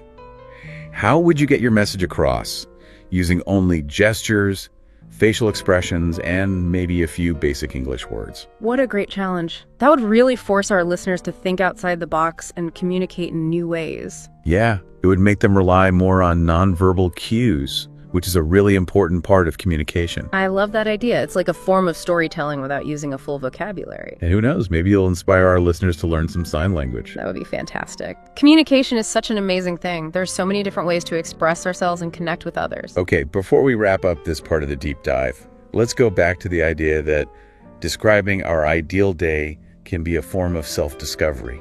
It's a chance to really explore what's important to us and maybe even uncover some hidden desires or dreams that we haven't thought about before. As our listeners are working on their ideal day descriptions, I want them to remember that it's more than just an English exercise. It's a chance to connect with themselves on a deeper level. You said it perfectly, Mike. Welcome back to the Learn English Lab for the final part of our deep dive into describing your ideal day. We've talked about so much already, from descriptive language to that fun challenge of describing your day without speaking. Did you give it a try, listener? We'd love to hear about it. But now it's time to put it all together and share some last tips for creating a truly amazing description of your perfect day. I can't wait to hear what you've come up with, Mike. Well, I think it's important to remember that describing your ideal day is more than just a list of things you would do. It's about telling a story that will draw your listener in and make them feel like they're right there with you. That's so true. A good story can take us to different places, make us feel different emotions, and create memories that will last a lifetime. Exactly. So how can we use those storytelling skills to make our ideal day descriptions even better? Think of your day as a journey, with a beginning, a middle, and an end. Start by setting the scene. Introduce yourself and anyone else who might be a part of your day. Then build some excitement. Describe the activities that you do, the challenges you face, the happy moments you experience. And to wrap it all up, talk about the overall feeling of the day and why it was so special. It's like writing a mini novel about our perfect day. And speaking of novels, one way to get better at storytelling is to pay attention to how authors create those amazing scenes in their books. Reading is such a great way to learn new techniques and get inspiration for our own writing. Notice how they use dialogue, sensory details, figurative language. All of those things can help create a really immersive experience for the reader. And don't be afraid to try out those techniques yourself. So we've talked about storytelling, we've talked about descriptive language, but there's one more important piece of the puzzle: grammar. Oh yes, grammar. The foundation of good writing. It's easy to get carried away with our creativity, but using correct grammar is essential for clear communication. What are some of the most common grammar mistakes that our listeners should watch out for when they're describing their ideal day? One common mistake is using the wrong verb tense. Since we're talking about a hypothetical situation, we need to use the conditional tense, which means using would plus the base form of the verb. So instead of saying, I go to the beach, Yeah. we would say, I would go to the beach. Exactly. And it's also important to make sure your subjects and verbs agree. For example, if you're talking about yourself and a friend, you would say, we would go to the beach. Not, we would goes to the beach. Right. And don't forget about those articles. On a Carrick. They might seem small, but they make a big difference in how clear your sentences sound. And prepositions too, and twillim, they can be tricky, but they're really important for talking about time and location. Those are all great reminders, Sarah.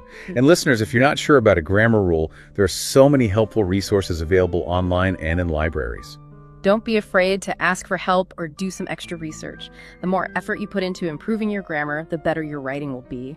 Okay, so we've come to the end of our deep dive into describing your ideal day.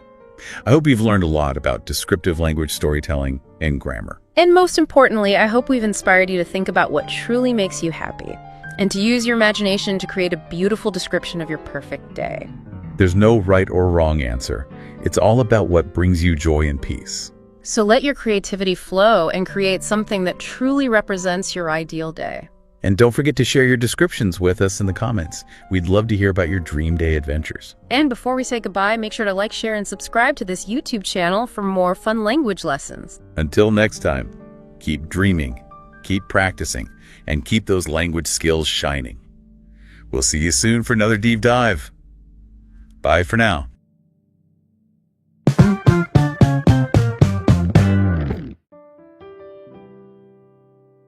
Hey everybody, and welcome to the Learn English Lab. I'm Mike, and today we're going deep with Sarah Hi, everyone. into the habits of highly successful people. So get ready, Yeah. because we're going to find out what makes them tick and how you can ethically steal their secrets. It is really interesting how we often think about success as, these big splashy moves. Right. But what we're seeing again and again in our research is that it's more about Yeah. like the tiny things that people do consistently over time. It really is. And you know what it makes me think of is like building a skyscraper. You don't just like throw the top floor on top and hope for the best. Exactly. It's brick by brick, day after day. And it seems like one of those like foundational bricks Yeah. for these successful people is like setting really clear goals. Mm-hmm. And we're not talking about just like, oh, I hope this happens, but really specific, Yeah. sharp goals that almost act like filters for like all their decisions. That's a great way to put it. They're really clear about where they're going and how to get there. And without that, it's easy to get lost in the day-to-day Absolutely. and lose track of that bigger picture. You know what else it made me think of was organization. Oh, yeah.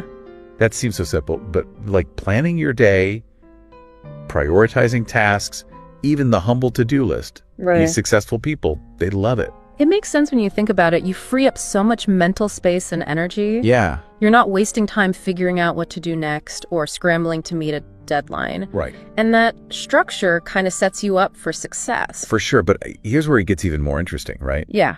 It's not enough to just plan. Yeah. To be successful, you got to actually do something. Right. And that's another big theme we keep seeing is like that bias towards action. Absolutely. Like, don't wait for the perfect moment. just start. Just start. Even if it's a little messy. Yeah. Procrastination is like the #1 enemy of success. Right. These highly successful people, they know that doing something consistently, Yeah. even if it's a little bit at a time, ultimately leads to big results. Yeah. And, all this action can't be blind, right? Like, Yeah. you need to course correct. Yeah. And that's why I think that the next habit that we keep seeing again and again makes so much sense. Right. Is self-reflection. Successful people really take the time to look at their strengths, Yeah. but even more importantly, Their weaknesses. yeah, those weaknesses. It's so crucial to be able to learn from your mistakes and to adapt. Right. And ultimately to improve if you can't be honest with yourself about what needs work. Right. How can you ever actually grow? Yeah, it's like you're your own coach, right? Like you're constantly looking at your Yeah. performance and figuring out how to play the game better. I love that analogy. All right, so this next one might surprise you. Okay. Frugality. And I want to be clear here.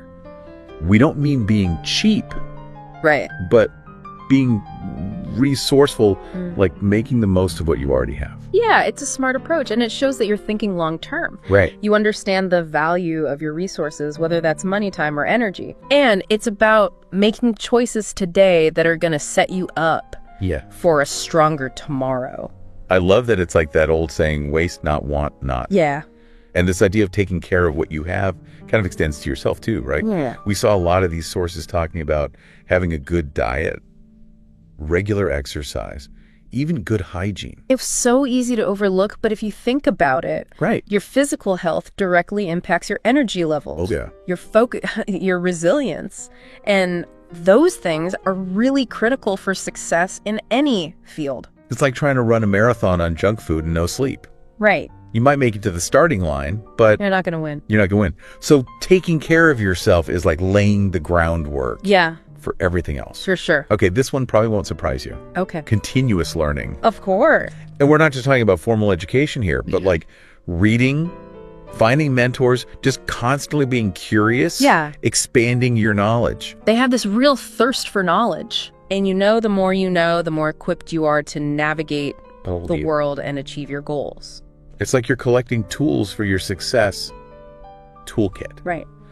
right? The more tools you have, the more problems you can solve, the more opportunities you can create. Yeah. I love that. Okay, ready for a curveball? Okay.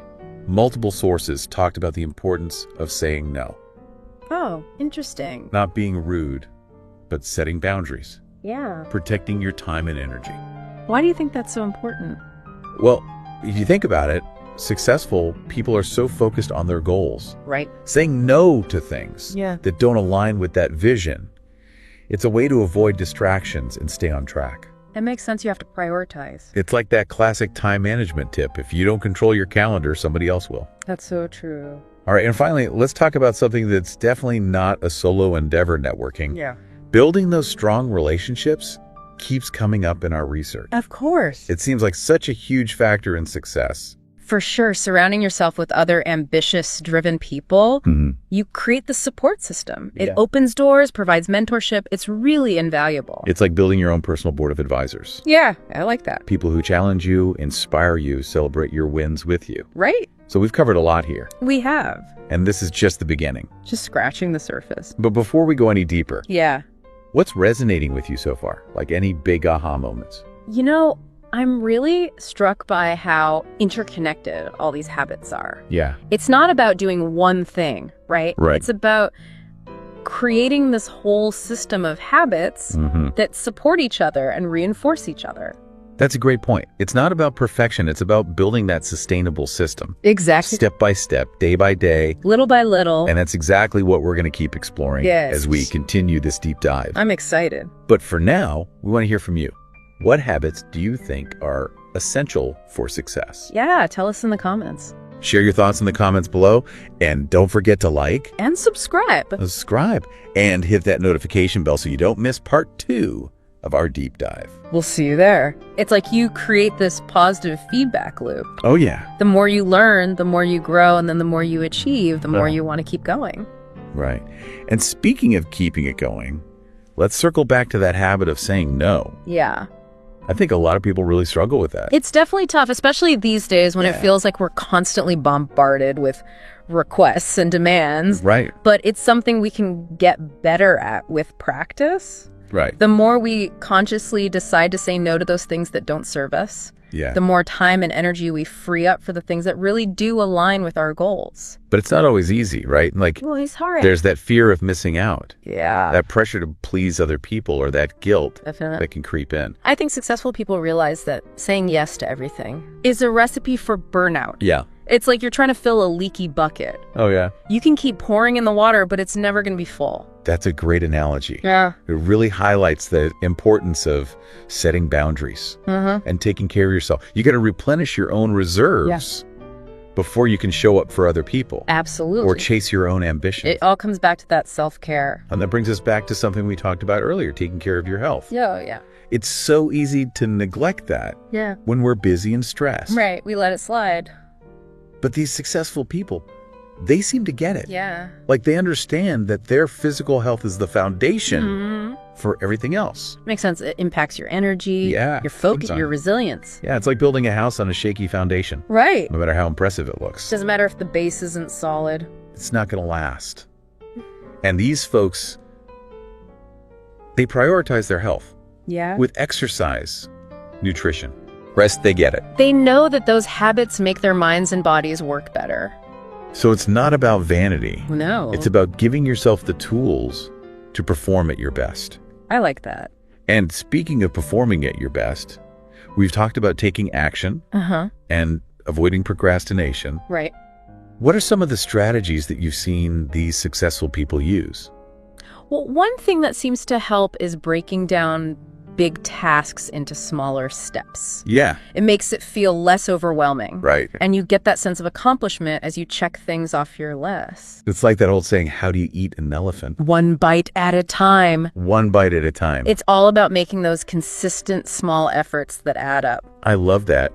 And it also helps to set deadlines. Yeah. Hold yourself accountable. Tell a friend use a planner. Right. Set reminders. It's about building that structure Right. to support your own motivation. Absolutely. But what about when things don't go as planned? Yeah. You hit a roadblock. It happens to everybody. How do these successful people deal with those inevitable challenges? You know, one of the keys is that they're really resilient. Yeah. They don't look at setbacks as failures, Right. but as opportunities to learn and grow. So they analyze what happened, Yeah. figure out what went wrong, Exactly. and then they adjust. It's all about having that growth mindset. Right. You don't give up when things get tough. You learn from it and adapt. And I think a lot of that comes from having a good support system. Absolutely. It's so important to surround yourself with people who uplift and inspire you. Especially when you're struggling. It's like having your own personal cheering squad. I love that. People who believe in you even when you doubt yourself. Yeah. And they're there to celebrate your wins too. It's not just about receiving support. Right. It's also about giving it. Right. Successful people understand that. It's like creating this cycle of support Yeah. where everybody benefits. Collaboration is key. It's amazing how all these habits work together It really is. to create this upward spiral of success. It's like a tapestry. Oh, yeah. All these threads woven together to create a beautiful design. And it's a design that we can all create in our own lives. Absolutely. It's not about copying somebody else's blueprint. Right. It's about taking these principles Yeah. and adapting them to fit your own unique personality and strengths. It's about finding what works for you. And it's a process, right? Oh, for sure. It's not a one and done. You're always learning. It's about constantly learning, experimenting, Heightening your approach. refining your approach. Never stopping. It's a journey. That's what makes it so exciting. It really is. It's not about reaching some destination. Right? It's about embracing the adventure. And seeing where it takes you. And it's an adventure that's open to everyone. Absolutely. No matter where you are in your journey, you can always choose to embrace these habits Yeah. and create a more fulfilling life. It's so empowering to know that. It really is. We have the power to shape our own destinies. I love that. To create the lives that we want. Absolutely. To achieve things that we once thought were impossible. It all starts with believing in yourself. I think that's a perfect place to pause for now. Yeah, we've covered a lot. We have. But don't worry, There's more to come. we're not done yet. We're just getting started. In part 3 of our deep dive, Yeah. we're going to explore even more powerful habits Yeah. of highly successful people. Like continuous learning, cultivating a positive mindset. Setting those clear goals. So stay tuned. But in the meantime, we want to hear from you. What's resonating with you? What are you struggling with? Share your thoughts. Share your insights in the comments below. We love hearing from you. And if you're enjoying our deep dive, Yeah. hit that like button. Subscribe to our channel. Share this episode with your friends. We're on a mission. We want to empower everyone to achieve their full potential. And these habits are essential. We'll see you in part 3. It's really amazing, isn't it? Like the power of having a clear vision for yourself Yeah. and then taking action to make it happen. Aligning your actions with your aspiration. Yeah, like almost tapping into this hidden energy source Right. that helps you overcome all those obstacles. It's like this drive that keeps you moving forward. And keeping that drive going. Yeah. That's where the real magic is, right? Mhm. And it's funny It is. because it's something we keep seeing again and again in our research is the importance of consistency. Oh, yeah. Discipline. These successful people, they've got this down. They really do. Success isn't about some big one-time effort. Right. It's about showing up every single day. Yeah. Even when you don't feel like it, Doing the work. putting in the work. And over time, Right. those efforts build up momentum. It's like we are what we repeatedly do. Exactly. Success is a habit. I love that. And it makes me think of like building muscle. Oh, yeah. The more you exercise that discipline muscle, Yeah, huh? the stronger it gets. The easier it becomes Yeah. to stick with it. And I think it's important to remember Yeah. that it's not about being perfect. Oh, no. Nobody's perfect. We all slip up. We all have those days where we We fall short. we fall short. It's about progress, Right. not perfection. It's about recognizing those slip-ups, Right. learning from them, and getting back on track. And having that compassion for yourself, right? Yeah. Understanding that setbacks are going to happen. They're part of the process. So we've talked a lot about how successful people view those challenges as opportunities. Right. But how do they actually do that? Well, one thing I've noticed is that they're really adaptable. Okay. They don't get stuck in one way of thinking. So they're flexible. They analyze what went wrong, they figure out the lesson, Yeah. and then they adjust based on that new information. So they're constantly learning, They're constantly refining their strategies, experimenting, getting better. always improving. And this all ties back to that continuous learning, Oh, for sure. right? Being open to new information. Yeah. New perspectives, new ways of doing things. Yeah, it's like they understand that the world is changing all the time. Right. And to stay ahead of the game, You got to keep learning you got to keep learning and growing and expanding your knowledge. and having that growth mindset, Absolutely. right? Believing that we can always learn more. Yeah. Your abilities aren't fixed. You can always grow. So we've covered so much in this deep dive, We have looking at all these habits that set these successful people apart. so many great insights. But before we wrap up, Yeah. what are you taking away from this? You know, I think for me, the biggest thing is that success isn't some secret formula or Yeah. luck. It's about developing these habits, Right. making those small, consistent choices day after day. And over time, those choices add up to big results. Exact. It's about taking charge of your own journey, Owning it. embracing the process, and knowing that we all have that potential to achieve amazing things. It's all about that commitment to growth. Absolutely. And it's a journey that's open to everybody. For sure. It doesn't matter where you're starting from. It's never too late.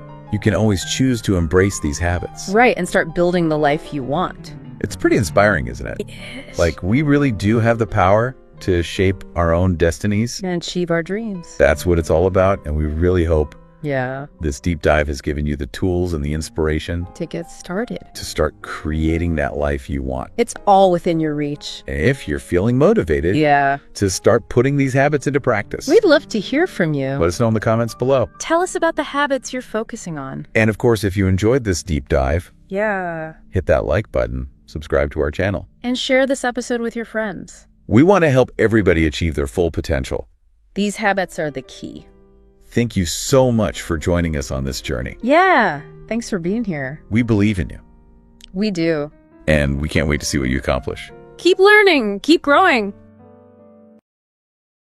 Welcome to the Deep Dive.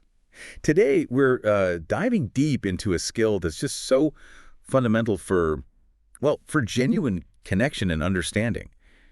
Active listening. It really is key. Yeah, and our mission really on this deep dive is to unpack what active listening actually is, why it's not just important, but, truly indispensable today, and how you can get better at it, how you can master it to transform your connections, your work life, even your own self-awareness. And we pulled together insights from, communication research, psychological studies, and some really practical, real-world examples. That's right. And active listening, it's so much more than just hearing words, isn't it? It's really about grasping the speaker's entire message. A whole picture. Exactly. What they say, yes, but also the feelings underneath, their intentions, maybe even the things they don't quite say. It demands, your full presence, your engagement. So you're not just waiting to jump in with your own point. Precisely. You're immersed in their perspective, not just planning your reply. Okay, so why is this so vital? Especially now. We hear so much about communication breakdowns. Is active listening like the foundation for strong relationships? It absolutely is. The bedrock, as you said. Think about it. When you actively listen, you're sending a powerful signal. Like, I actually care. Yes. You're saying, you matter. What you think, what you feel, that holds weight with me. I'm here to understand you, not to judge you. That validation sounds huge. It is huge. It builds trust. It builds respect. It helps us navigate around those conflicts that often stem from simple misunderstandings. And it deepens intimacy because the other person feels genuinely heard, genuinely seen. And it's not just personal life, right? Professionally, this sounds like a superpower. Oh, definitely a game changer. In meetings, negotiations, even just pitching an idea, being a good listener lets you gather crucial information. It helps you understand different viewpoints, respond thoughtfully. It's essential for leadership, for teamwork, for solving problems effectively. Yeah, I read somewhere that it can, seriously cut down on team conflict and boost innovation. That's right. Studies show significant reductions in conflict, maybe up to 40%, and increases in innovation because it creates that psychological safety. People feel okay sharing diverse ideas without fear. That makes sense. And, it's important to stress this. Active listening isn't some magic talent you're born with. Right, it's a skill. It's absolutely a learnable skill, something you practice, you cultivate, you get better at over time, like learning an instrument or a language. It takes deliberate effort. And our brains are really involved here too, aren't they? I found this statistic quite startling. The average person only remembers about 25% of what they hear after 2 months. Wow, 25%, that's not much. It really isn't. But it highlights why active engagement is so crucial. When we actively listen using these techniques, we're actually helping our brain retain the information better. How does that work? Exactly. Well, neuroscience shows it's not just the hearing part of the brain, the auditory cortex. Active listening lights up other areas too, like parts involved in empathy, even self-regulation. It's a real cognitive workout. That's fascinating. So it actually reshapes how we process things. Seems like it. And it's not just the words, is it? You mentioned unspoken things earlier. Oh, absolutely. Nonverbal cues are massive. Some research suggests over 65%, maybe even more of communication isn't verbal at all. 65%. Yeah. So active listening means tuning into everything. Facial expressions, tone of voice, posture, hand gestures. You're reading the whole person. By reading between the lines. Exactly. That's where you often find the true feelings, the real meaning behind the words. Okay, so if most of it isn't words, how do we get better at tapping into that? What are the actual steps, the techniques we can use? Right. Let's get practical. The first step sounds almost too obvious, but it's often the hardest. Just paying attention. Simple, but not easy in our world. Not at all. It means consciously putting the phone away, turning off notifications, finding a quiet spot if you can, making eye contact, and crucially, resisting that urge to interrupt or to plan your amazing response while they're still talking. Your focus has to be entirely on them. That commitment to just being present. Yeah. It really does feel like a big deal today. It is. It's foundational. Yeah. Then, building on that, you need to show engagement. It's not enough to just be quiet. You need to signal you're listening. How do you do that without interrupting? Small things. Nodding your head at the right moments, maybe a slight smile if appropriate, and those little verbal cues like uh-huh or I see or mm-hmm. Okay, those little acknowledgments. Exactly. They reassure the speaker that you're tracking with them, that you're following along. It keeps the connection going. Makes sense. What's next? Next up is providing feedback by paraphrasing. This is where you check your understanding. So, saying it back to them. Sort of, but in your own words. After they've shared something, you might say, okay, so if I'm understanding correctly, you're saying that. Or it sounds like you feel. I see. So it confirms you got it right. Precisely. And it gives them a chance to clarify if you misunderstood something. It validates that you've really heard and processed what they said. That seems really powerful for avoiding those miscommunications we talked about. It is very powerful. Then another key technique, asking open-ended questions. Not just yes-no questions. Right. Go deeper. Instead of, did you like it? Well, ask, what did you think about it? Or how did that make you feel? Questions that start with what, how, tell me more about. So you're inviting them to share more detail, more feeling. Exactly. You encourage them to elaborate, to explore their thoughts and emotions more fully. It opens up the conversation. Okay. And the last one, you mentioned it might be the toughest. Yes, for many people it is. Withholding judgment. This is about resisting that powerful urge to jump in with your opinion, your solutions, your advice, especially if it wasn't asked for. That is hard. We want to fix things. We do, but sometimes people don't need fixing. They just need to be heard. Your goal is to create a safe space where they can share openly without fearing criticism or unwanted advice. Sometimes just venting is the point. Just holding that space, that feels incredibly important, especially when someone's upset. Offering solutions can sometimes feel dismissive, can't it? It really can. Listening without an agenda, just being present for them, it takes discipline, but it's one of the most supportive things you can do. Okay, let's make this concrete. Can you walk us through an example, maybe that friend scenario you mentioned, Lisa and Jody? Sure. So imagine Lisa calls Jody. She's really upset after a fight with her sister about planning a family party. She needs to vent. Right, classic situation. We've all been there. How does Jody use active listening? Okay, so Lisa says something like, ugh, I just had this huge fight with my sister. I'm so mad. She totally dismissed all my ideas for the party. Now, Jody could jump in with, well, you know how she is, or you should just... But she doesn't. No.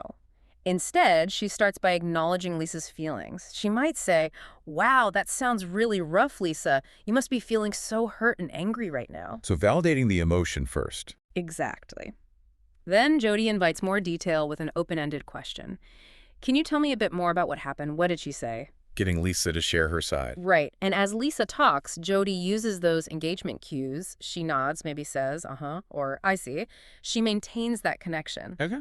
Then, to make sure she's really getting it, Jody uses paraphrasing. She might say, okay, so let me see if I understand. It sounds like you're feeling really hurt because your sister didn't seem interested in your party ideas, and that made you feel like your input wasn't valued at all. Checking the understanding. Yes. And that does two things. It shows Lisa that Jody is really listening, and it gives Lisa a chance to say, yeah, exactly, or, well, not quite. It was more like, ensures they're on the same page. That paints a really clear picture. You can see how all those techniques work together to build understanding and connection, not just solve the problem immediately. Precisely. It's about the process of understanding itself. That example really brings the basics to life. But you mentioned active listening is something we can keep getting better at. What about, going deeper? more advanced stuff for handling tricky situations? Absolutely. Once you're comfortable with the fundamentals, there are definitely layers you can add. One area is listening with your whole body. What does that mean, exactly, beyond just eye contact? Yeah, it's about being aware of your own nonverbal signals. Your posture, for instance. Leaning in slightly usually shows engagement. Leaning back or crossing your arms might unintentionally signal distance or defensiveness. Huh. So my body language is speaking even if I don't mean it to. Constantly. Even your facial expressions, your breathing. Are you mirroring them subtly? It's about ensuring your physical presence aligns with your intention to listen openly. That's a subtle but important point, making sure my body isn't contradicting my words. Exactly. Another more advanced technique is listening between the lines. We touched on that with nonverbals, but how does it work in practice? It's about paying really close attention to what's not being explicitly said. Notice hesitations, long pauses, maybe a sudden shift in tone when a certain topic comes up. Or if their body language seems to contradict their words. Like playing detective a bit? Sort of. You're looking for those subtle clues that might reveal underlying emotions, unspoken concerns, or things they're hesitant to say directly. It requires real focus. Okay. What else? Asking clarifying questions when you're genuinely confused. It seems simple, but lots of people just nod along when they don't understand jargon or a complex point. Right. You don't want to seem like you weren't listening. Or seem unintelligent, maybe. But it's far better to politely say, "Hang on, I'm not sure I follow that completely. Could you explain what you mean by a specific term? Or could you walk me through that part again?" Better to ask than to misunderstand the whole point. Absolutely. It shows you care about getting it right. Then there's silently summarizing in your head. Like making mental notes. Kind of. As they're talking, especially if it's complex, try to mentally list their key points or main ideas. It helps solidify your understanding and helps you formulate more relevant follow-up questions later. Okay, that makes sense for keeping track. And one more, which can be surprisingly hard. Avoid finishing their sentences. Oh yeah, no, I do that sometimes. It feels like I'm showing I understand, that I'm engaged. It often comes from a good place, but it can also feel like you're rushing them or taking their thought away from them. Letting them complete their own sentences at their own pace shows respect for their process. Giving them the space to fully express themselves. Another subtle but powerful act of respect. Exactly. It reinforces that you value hearing their complete thought. Okay, we keep coming back to these nonverbal cues. Let's really unpack that. How do we get better at, like, reading the room, reading the person? Yeah, let's dive into that because it's such a huge part of communication. Becoming fluent in this unspoken language really adds another dimension to your understanding. So what are the main things to watch for? Well, let's break it down. First, eye contact. We mentioned it for showing attention, but it also conveys confidence and interest when done comfortably. Avoiding it can signal shyness, discomfort, sometimes even dishonesty, but context is everything. Right, you can't just assume. No, the goal is a natural, steady gaze that feels present, not staring. Then, facial expressions. They're incredibly powerful windows into emotion. The obvious ones like smiling or frowning. Yes, but also more subtle things. A genuine smile involves the eyes. A furrowed brow usually means confusion or worry. A clenched jaw might signal tension or frustration. And look out for micro-expressions, those super fast, fleeting looks that can reveal hidden feelings. Wow, micro-expressions, that's getting detailed. It is. It takes practice to notice them. Then there's tone of voice. This adds so much color to the words. How something is said changes everything. Completely. A soft tone can convey empathy. A loud, sharp tone might indicate anger or dominance. A shaky, wavering tone often signals nervousness. Listen for the melody and rhythm behind the words. The music of the conversation. In a way, yes. And finally, body language, posture, and gestures. Leaning in generally shows interest. Leaning away, maybe discomfort. Open posture, like uncrossed arms, suggests receptiveness. Closed posture, like crossed arms or legs, can signal defensiveness or feeling closed off. So putting all these pieces together, eyes, face, tone, body, gives you a much richer picture. Exactly. It's like learning a whole new language, the language of human connection. It helps you understand the true feelings and intentions that might not be spoken aloud. It really does feel like unlocking a deeper level of communication. It absolutely is. It moves you beyond just the surface level of the words. Okay, let's switch gears slightly. What about note-taking? I've always wondered if pulling out a notebook makes me seem less engaged, less present. That's a really common concern, and a valid one if it's not done right. But actually, strategic note-taking can enhance active listening. Really? How so? especially in situations with a lot of detail meetings, lectures, complex discussions. For many people, jotting things down actually improves focus. It helps organize thoughts and massively boosts retention. It's a memory aid.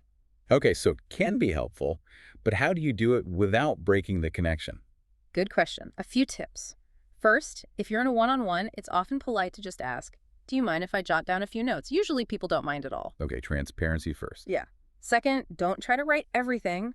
Focus on keywords, main ideas, maybe action items or specific questions you have. Use bullet points or short phrases. So not transcribing. Definitely not. Okay.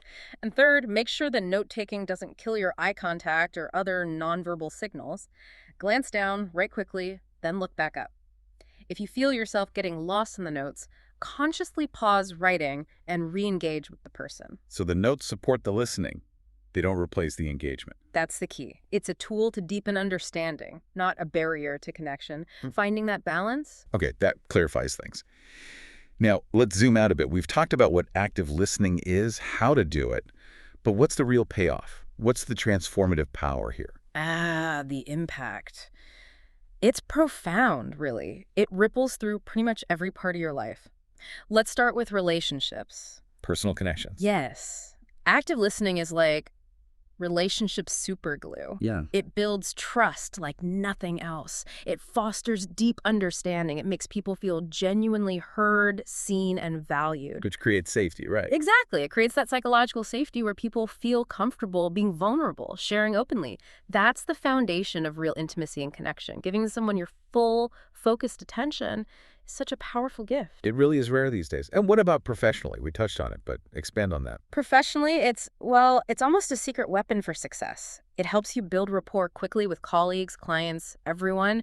It drastically improves how well you gather information. Social for making good decisions.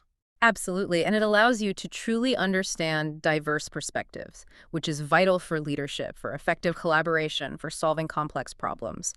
When you're known as someone who truly listens, your value as a colleague or leader just skyrockets. So it's not just a soft skill, it's a core competency. It really is, and it has a direct impact on outcomes. But there's another layer too, one we often overlook, the impact on self-awareness and personal growth. How does listening to others help us understand ourselves? Well, when you truly listen, you expose yourself to different ways of thinking, feeling, seeing the world. It broadens your horizons, but it also acts like a mirror. A mirror. Yeah. Hearing others' perspectives, their experiences, their assumptions, it inevitably makes you examine your own beliefs, your own assumptions, your biases. You start to notice your own reactions more. Why did that comment resonate? Why did that one trigger me? So it fosters inner awareness too. Yeah, precisely. By understanding others more deeply, you almost can't help but understand yourself more deeply. It's this fascinating reciprocal process. The journey outward becomes a journey inward. That's a really compelling way to think about it. Listening as a path to self-discovery. It truly can be. Thinking about the world today, it often feels so loud. Everyone's shouting opinions, trying to win arguments. In that kind of environment, just choosing to listen feels almost radical. It really does, doesn't it? In a culture that often rewards the loudest voice or the quickest comeback, choosing to pause to truly listen, especially when you disagree or when the conversation is difficult, that takes courage. Yeah, it feels countercultural sometimes. It can be, but it's so incredibly important. It's how we bridge divides. It's how we build mutual understanding, even if we don't reach agreement. It's how we move beyond shouting matches towards actual productive dialogue. So it's not just passive, it's an active choice. An act of creation, almost. I like that. An act of creation. You're co-creating understanding, building bridges, maybe even fostering a slightly more compassionate, connected world, one conversation at a time. Wow. Well, this has been an incredibly insightful deep dive. I feel like I've got a much richer sense of what active listening really means and just how powerful it can be, not just for communication, but for everything. It's been fantastic exploring it with you, and I really hope, that you, our listener, feel a bit inspired to maybe approach your next conversation with a renewed focus on listening. It's a continuous journey, always room to grow. Absolutely. And thank you, our listener, for joining us on this deep dive. We'll leave you with this thought. If truly listening to others helps us understand ourselves better, what new insights about your inner world might you uncover by actively listening to just one conversation today? Something to think about. Definitely. Until next time, keep learning.